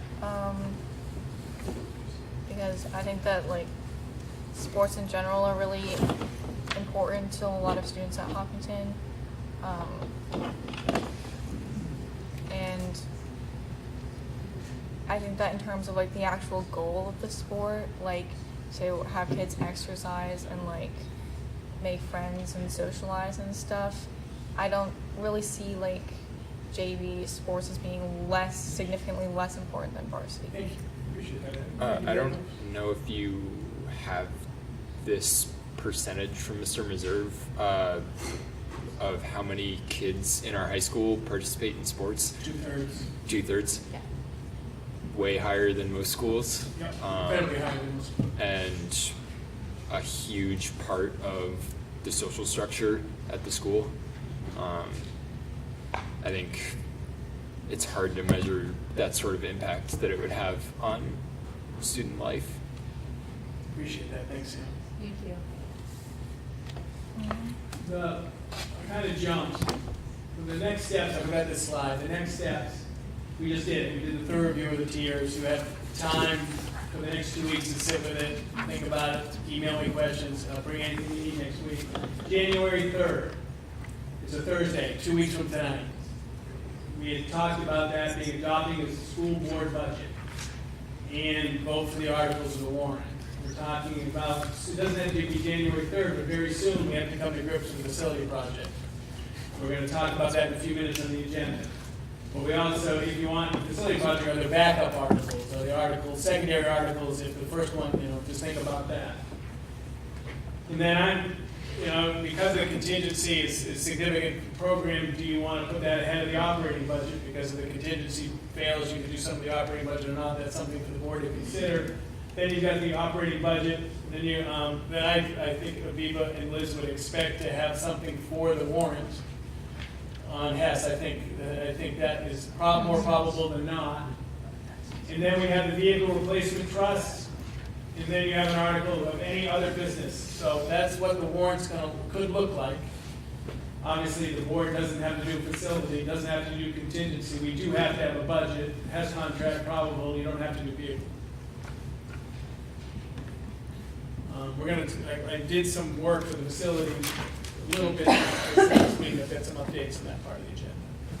Any further questions for Steve right now on tiers or on anything that are? Can you do a backup budget. article to the contingency fund in case the amount proposed failed?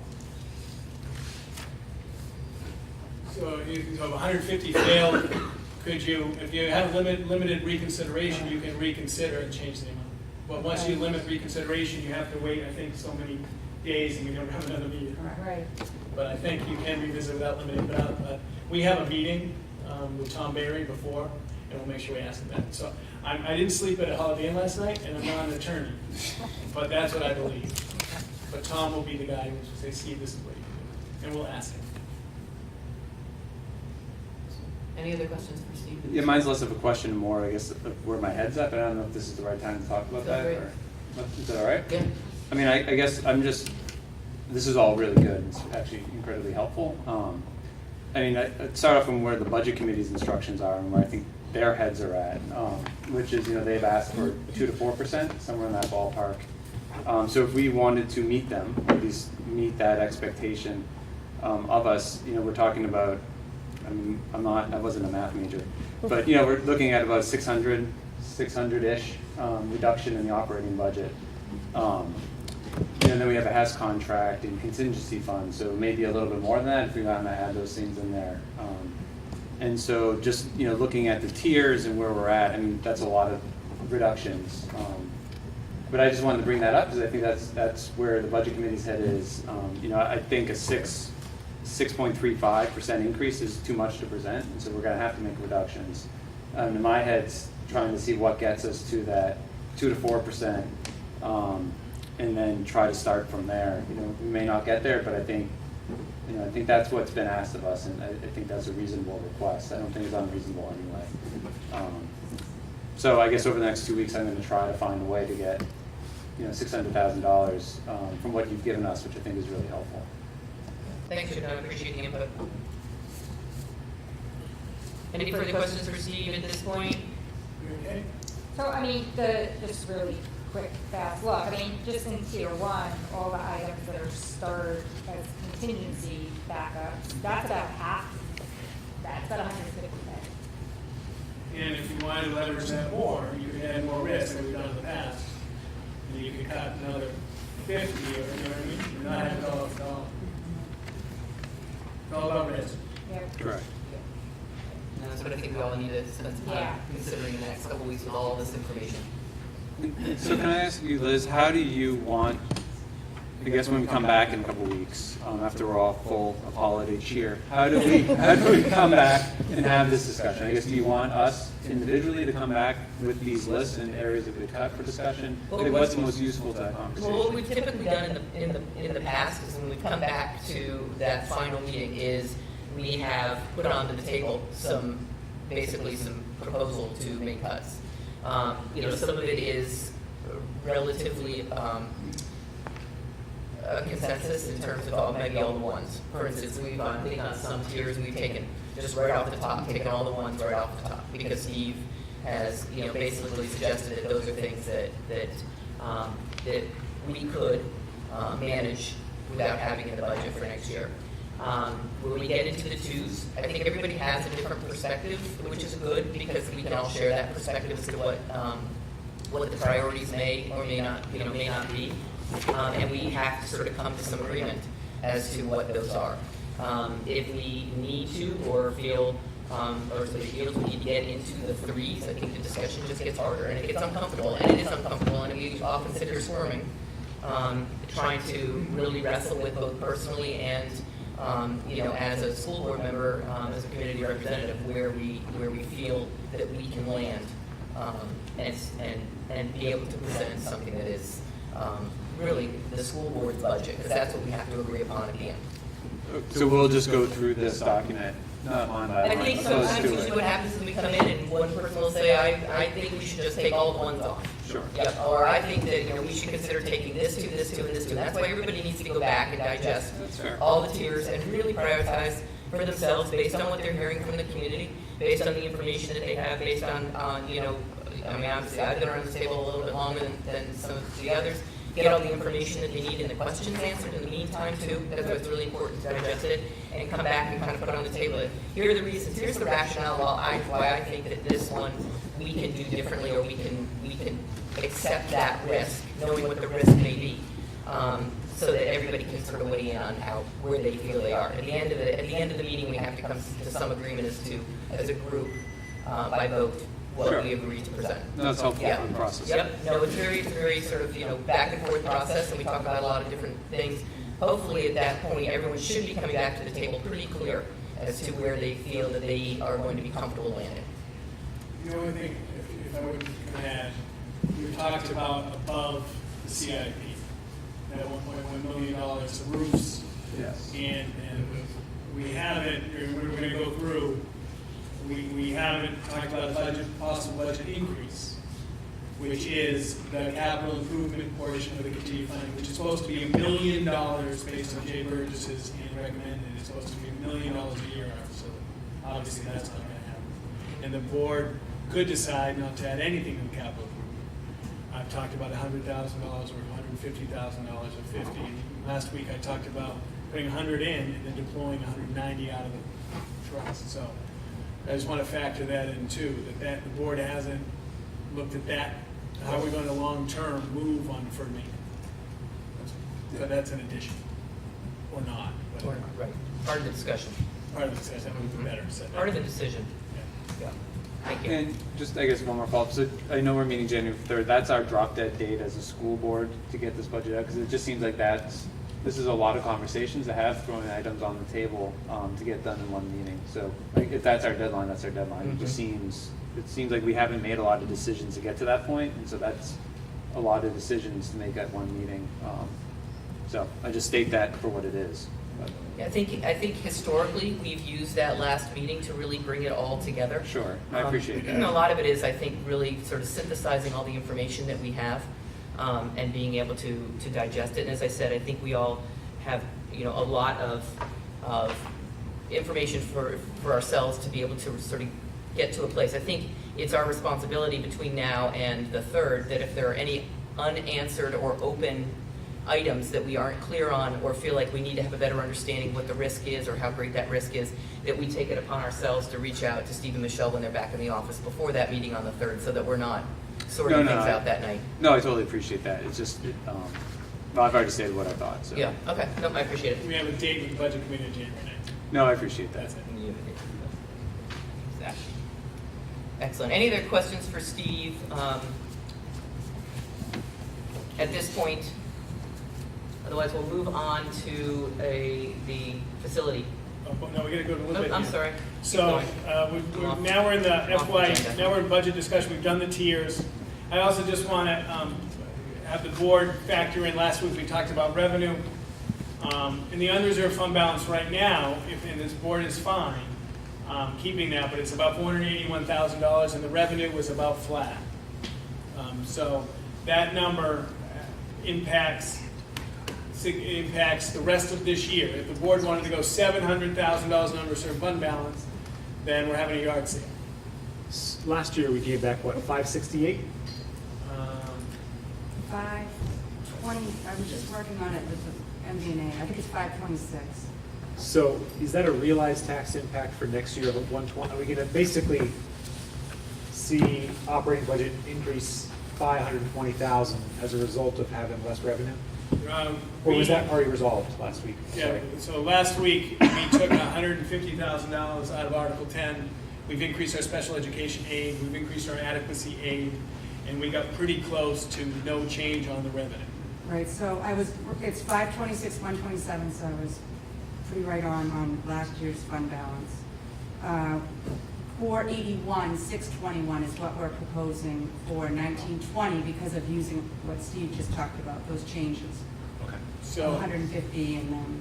I bring that to the attention of the board, that if you went 381, then that would relieve some of the pressure on post and probably wouldn't freeze as early as I'm going to have. If you say it's 481, Michelle and I are going to have a serious conversation, and I'm going to come back at 481, probably control spending, which means the superintendent approves every single PO between now and June. And control spending to make sure we meet that goal. So I bring that to the attention, just to make sure that that number is you're cognizant of it, and we're deliberate and purposeful about that number. The next piece is I also want to just run through, and I put these in board notes, so you've already had these, but maintenance trust capital improvement. Right now we have 283 in the maintenance trust. There's 54,000 planned expenditures. We've got some furnishings, we've got some tank work, we've got some units in our food service department, right? So about 54, and we haven't done the day tank yet.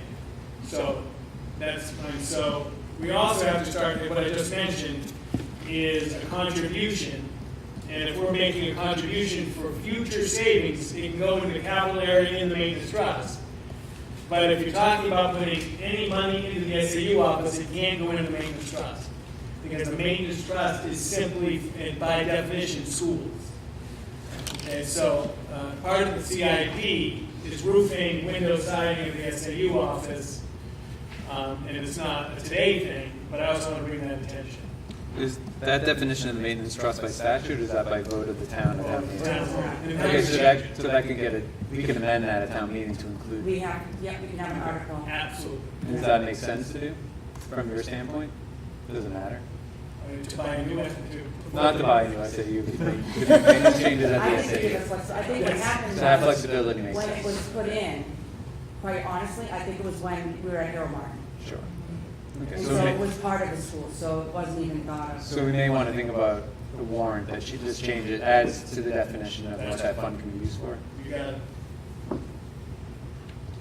Vehicle, 29 in. We're not expecting to take any out, but we're talking about putting 50 in to keep our planned replacement of our fleet. Special ed, 169 current. We don't expect to withdraw today. That could change tomorrow. And we're not recommending we put money in today. Tax rate stabilization, current 331. So one of the things I want the board to think about, you don't have to do this, of course, is if to increase our Article 10 by 25 to 175, that would relieve the pressure a little bit on the unreserved fund balance, meeting the needs of the food service. You don't have to do that. But in the recommended contribution, we can go up to 375. So if there is money at the end of the year, and it is, I've talked about all the variabilities when we build this budget, the variabilities at the end of the year, you know, what do we have for special ed aid? What do we have for a whole bunch of revenue coming in the end? So sometimes if we even cut like this, and we might have a few $1,000s left over, we could spend on things we cut, we could return to the tax rate or put it away for a later date. So all those, I just want just to encourage deliberate and purposeful decisions. Is that okay? I'm gonna keep going. And I can, if you're interested, I can type all these up. But I put a summary. If you want me to do a memo to you about all the bond rates and all the bond, I can do that for you. So this is what I've done this fall. And if you want them in writing, I'm happy to do it. A bond bank, $3 million for 5 years at 3%, $1.04 on the tax rate. $9.5 million at 4%, 20 years, 98 cents on the tax rate. $14.3 million, 4%, 20 years, $1.68 on the tax rate. $14 million, 4%, 20 years, $1.64 on the tax rate. Then I went to Merrimack County. Merrimack County would only give me a 5-year. They wouldn't do a 10 because the rate would be too high, they said. $1 million at 3.9 for Merrimack County is at 35 cents on the tax rate. $3 million for 5 years at 3.9 is $1.06 on the tax rate. 5 million for 5 years at 3.9 is $1.79 on the tax rate. I'm happy to type those up and email them to you. I apologize I don't have it ready. I was working most of my time on the tiers. But I'm happy to do that. Donna's going to write that to do for me. She loves giving me the post-meeting to-dos. And so portable classrooms. That's what I always say, there's a mouse in my pocket. When Michelle does something I take credit for, I say there's a mouse in my pocket. Michelle contacted the most common New Hampshire portable classroom dealer, different than the community member. The community member emailed me, the community member who pursued a portable classroom bid, that there was a miscommunication, that wasn't a valid bid. So the company that most school districts work with is a 60-month, 5-year required lease. 5 years. At somewhere between $2,200 and $2,400, I factor $2,300 in the middle. That would, and a $34,000 upon cash on signature, not cash. When you sign, you gotta do 34 grand. That's $138,000 plus 34, which would be $172,000 for a 5-year lease. When the lease is up, you probably then have a purchase plan to it or something. We could buy it for $170. And that's one classroom? Like That's what's this- 2. 2, okay. That's 2. And then, so that's the lease. And is there penalties to break the lease?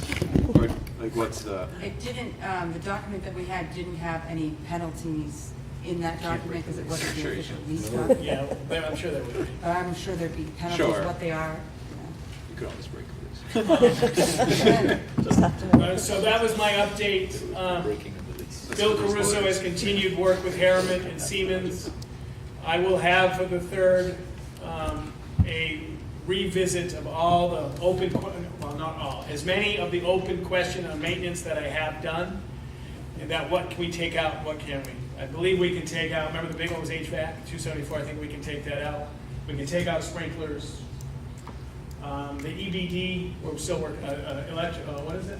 Emergency backup and, lights. yeah, an aging sign. Still working on yeah. that stuff. So that's my facility project update, and I will send you at some point in the next week or so, all those in a nice fun chart.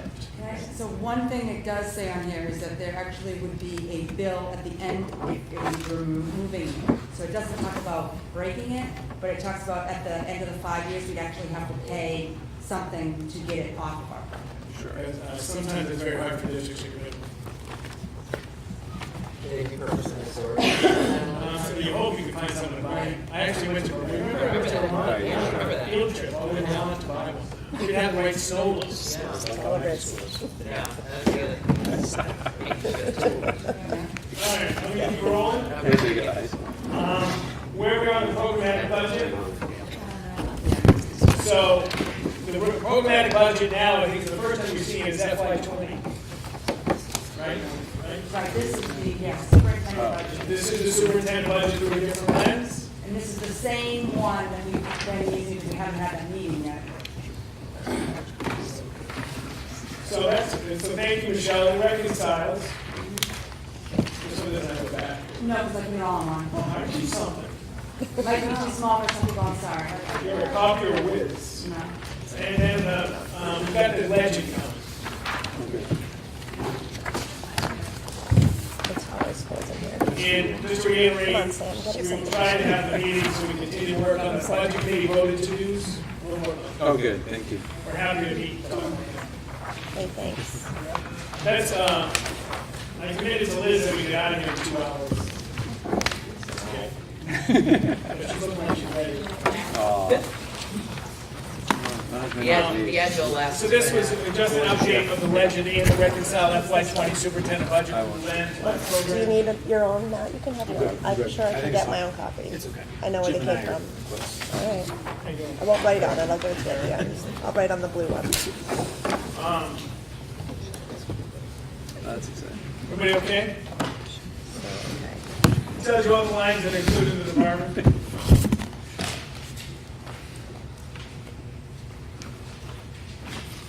If you want to dig in and ask any more questions, Michelle's happy. Michelle, thank you so Thank much you. for putting all this It's together. really, we paid, company, just working with the company. Yeah. Provide it, but yeah. Still No, got to know what goes into each of these Right. things. she humbly didn't tell you how much work and how many phone calls and how much tweaking. Not for, So are there, the location, the columns with the schools for the different locations, are those ultimately gonna have numbers in them? Rather They than do. zeros? That's just the legend to say what those are. So the first page that Steve handed out actually has the values. Ah, Matt, take this because I know what, yep.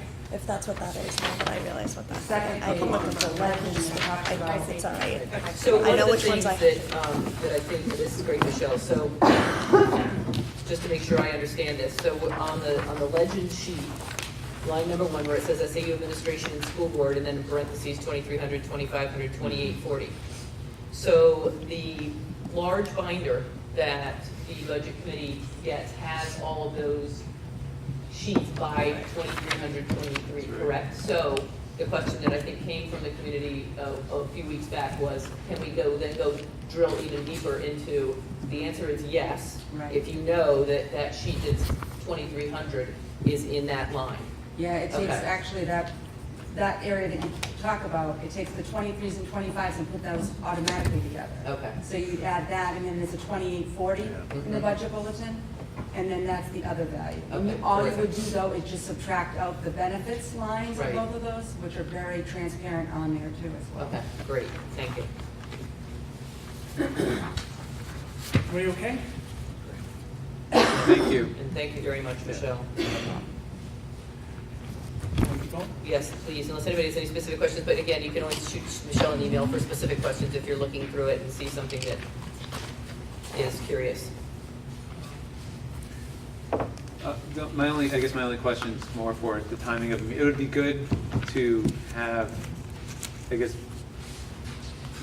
answers from this board on our January 3rd meeting so that we can give answers to the Budget Committee on their January 9th meeting, their request of us from their previous meeting. So if we could, if the three of us could meet before Yeah, I was gonna suggest we January meet the 3rd second, meeting. I was gonna do that offline at the end of Okay. this meeting, but. Just so we can bring meet on back the to this second. board for a vote so that we're Yep. being consistent how we're. Yep, so we can gonna do wrap that all up. Okay, Yes, thank you.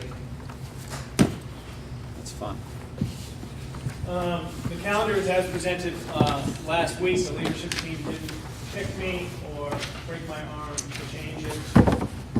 It is a pre-Labor Day. It is a non-2-week vacation and holiday. What it does have is Indigenous People Day. Some districts, some of my favorite days, some districts hold that distinction. I mean, We took the holiday away altogether. yeah, like we Yeah. remember 2 years ago, we took that away because we started after Labor Day, so we didn't need it. Right. So if you're happy with the calendar, it can be approved. Yeah, any feedback for Steve on the calendar? I know, Matt, you weren't here, but I don't know if you had a chance to take a look at it. I actually feel very passionately about the calendar. If I could, can I get feedback next week? We won't be here, none of us No, will be here. I mean, at our next meeting. No, it's one of those things that there's been a lot of parents who have come and said and had some frustration about the start of school and how it felt like there was a day off for the first 6 weeks of school. 4, I'm exaggerating. And I know in previous years we had talked about asking teachers to start earlier to participate in preschool activities like the ice cream socials and things like that. So I apologize, I have not had a chance to look at the calendar, but if it's not too much trouble, I'd love to look at it and send comments. I can send them before the next meeting. No, it is an action item tonight. It It is, needs to be approved because of the contract, doesn't it? well, Son of a- in my 10 years as superintendent, we are 8 for 9 in meeting that regulatory requirement. 1 year we did not meet the last meeting in December, collective bargaining agreement requirement. They did not hang me by my thumb. When will we find out sort of the athletic, The NHRA Yeah. piece. I can find out. does that impact anything or no, regardless? I mean, it's nice to put it out there. Yeah. If you want to postpone, I can see the leadership, I don't think they will cause me despair.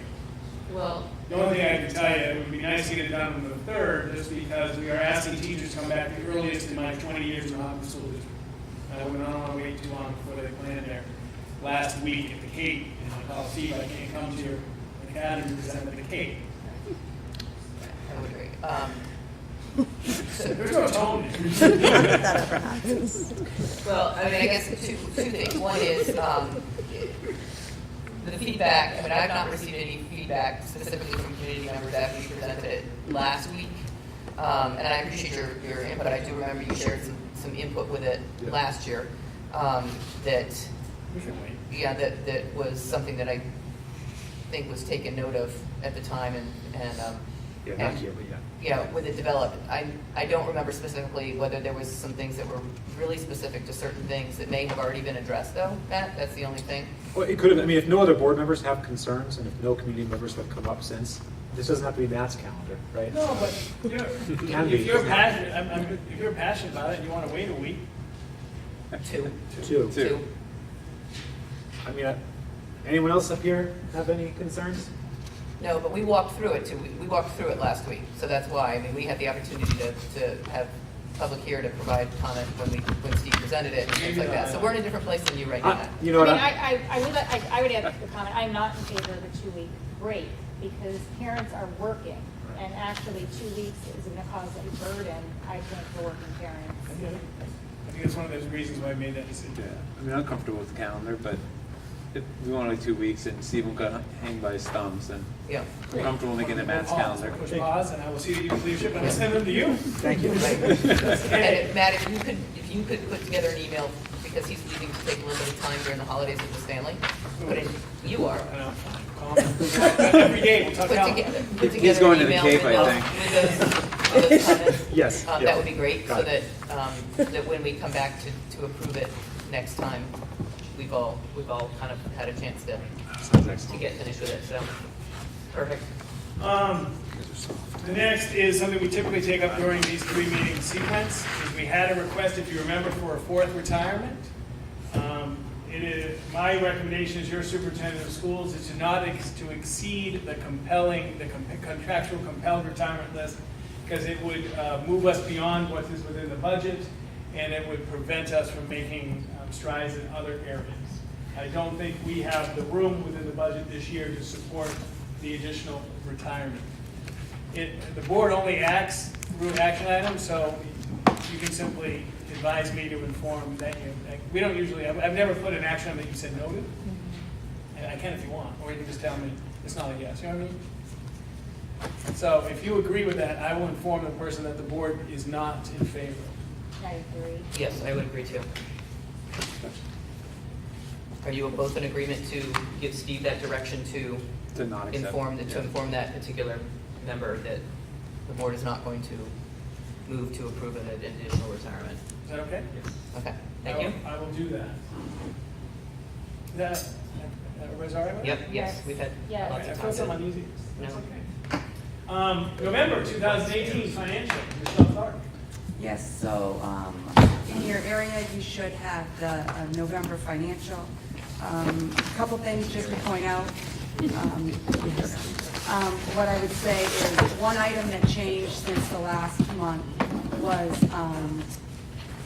the state just finally approved our one of our grants that we have. That significant staffing comes in that area. Another grant of ours, we were not able to collect a month, so I was uneasy because of when they finally approved it. I was uneasy until I actually approved it with the start date to go back to the first of the school year, to actually book it in that way. So that's a lot of why you saw the large increase for over month to month.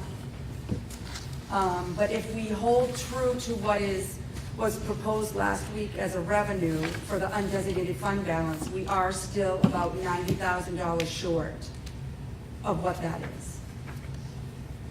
To get to the 41. Correct. And it doesn't worry me yet. Worries Michelle, but not me. It does. But we'll get it, but. Where would we recover that from? We'd have to do a It freeze. would be a freeze, Yeah, or we would unfortunately do what we've never done, which is not delivered. at least in my 15 years, not deliver. I'm not doing that. No, yeah, we'll be, Michelle and I will be talking, if we don't, about, Right. and about, controlling expenses. So this would be the second time in how many years? Well, it'll be the second time that we did it in early This January. early. I'd say half the time we freeze at some point. Yeah. Because this is why I worry, because we're still early. Right. You know, it's really only a couple months of school, in essence, because, you know, we start, we'll just say September. So, a lot can happen, unfortunately. Any questions for Michelle at this point? That's all we have. Okay. One, two, Thank you. You almost made consent decree. try. You did great. I tried You hard. started late, remember?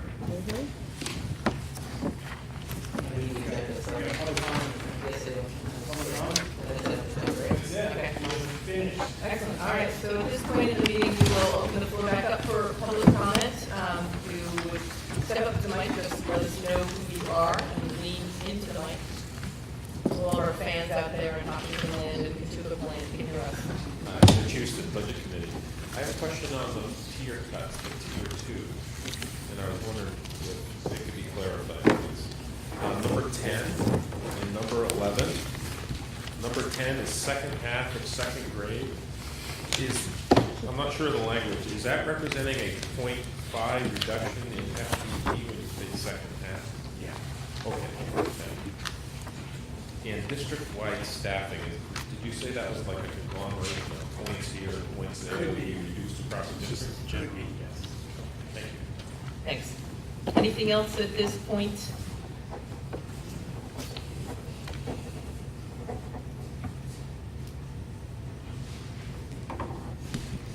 Janet Krasaniak. I'd like to just read to you what we proposed for the programmatic budget. And I disagree with Jim. We would like to see that on the 3rd. That's our next budget meeting. Okay, not I on just- the 9th. Okay, so, Of what we have requested. so the budget committee meets on the 3rd? Yeah, correct. Okay. Or the 2nd. Yours is the Second is, 3rd. okay. Yours is the 3rd, ours is the 2nd. Okay, and we are going forward with that meeting. Okay, so the budget committee is meeting on the 2nd, so we won't Correct. meet until after that, so I'm not sure we can, I guess. We can meet the morning of the 2nd we and could, review it. But we want to have a decision from the board, we Correct. just have a decision from Correct. 3 We people. were under the impression that it was the meeting, I thought last meeting we talked about it being the following week, so we had the 3rd. to Correct, wrap and things that's what up. I heard Yeah, tonight, okay. so. Okay, but what we had requested and what the motion was to take the benefits line under expenses and break it out to each line item on the programmatic budget to indicate the number of students who take each of the entries under academics, other student programs, and special education. To add a second page that has the individual curriculum, class broken down, to separate maintenance from the facilities operation, and to add function codes. And that was a unanimous vote by the budget committee. Okay, thank you, Janet. Thank you. Just to, I said this last time, for what it's worth, since I'm not going to be there for this meeting, I am not, I do not support adding the benefits line to the other line. I think that the question that will come 3 steps later is, can we cut this program, and it will look at, it will isolate, I'm just thinking through, it will isolate individuals who might have a family plan, who might teach classes with low section sizes, and we will not be making informed decisions. We will not be making decisions for the right reason. So I am just trying to think 3 steps ahead. There might be another intent, but I'm a little worried at what that would look like. Thanks, Matt. Yes. Diane LaChance. There's been a lot of confusion, and I've been to most of the, I think I've only missed one budget meeting, committee meeting this year, and it was back in the summer. But at the last meeting, when the minutes were approved at the budget committee, Candace, who had to leave for a precinct meeting, had disagreed with Jim about the 2 to 4% suggested increase, that the budget committee was on track with that. And it was clearly written in the meeting minutes that it was suggested, and there was not a consensus at that time, and there was no vote. So I'd like to see where in the meeting minutes the budget committee ever said that 2 to 4% was where they were thinking the school's budget should be at. My understanding all along is that they want to see the programmatic budget, and then a discussion will happen. So, and I think Candy had labored over these meeting minutes asking how do these have to be written to make that more clear that that was not a directive from the budget committee. So I'm just asking. Okay, we'll take a look at it. Thank you. Anything, oops, sorry, Janet. Sorry. I just want to make it clear to the entire board, we are not looking for what each person is paying for their insurance.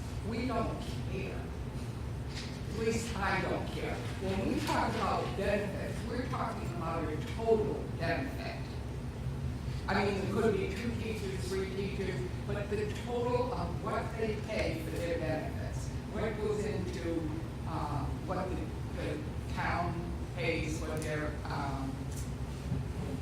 what do I want to say?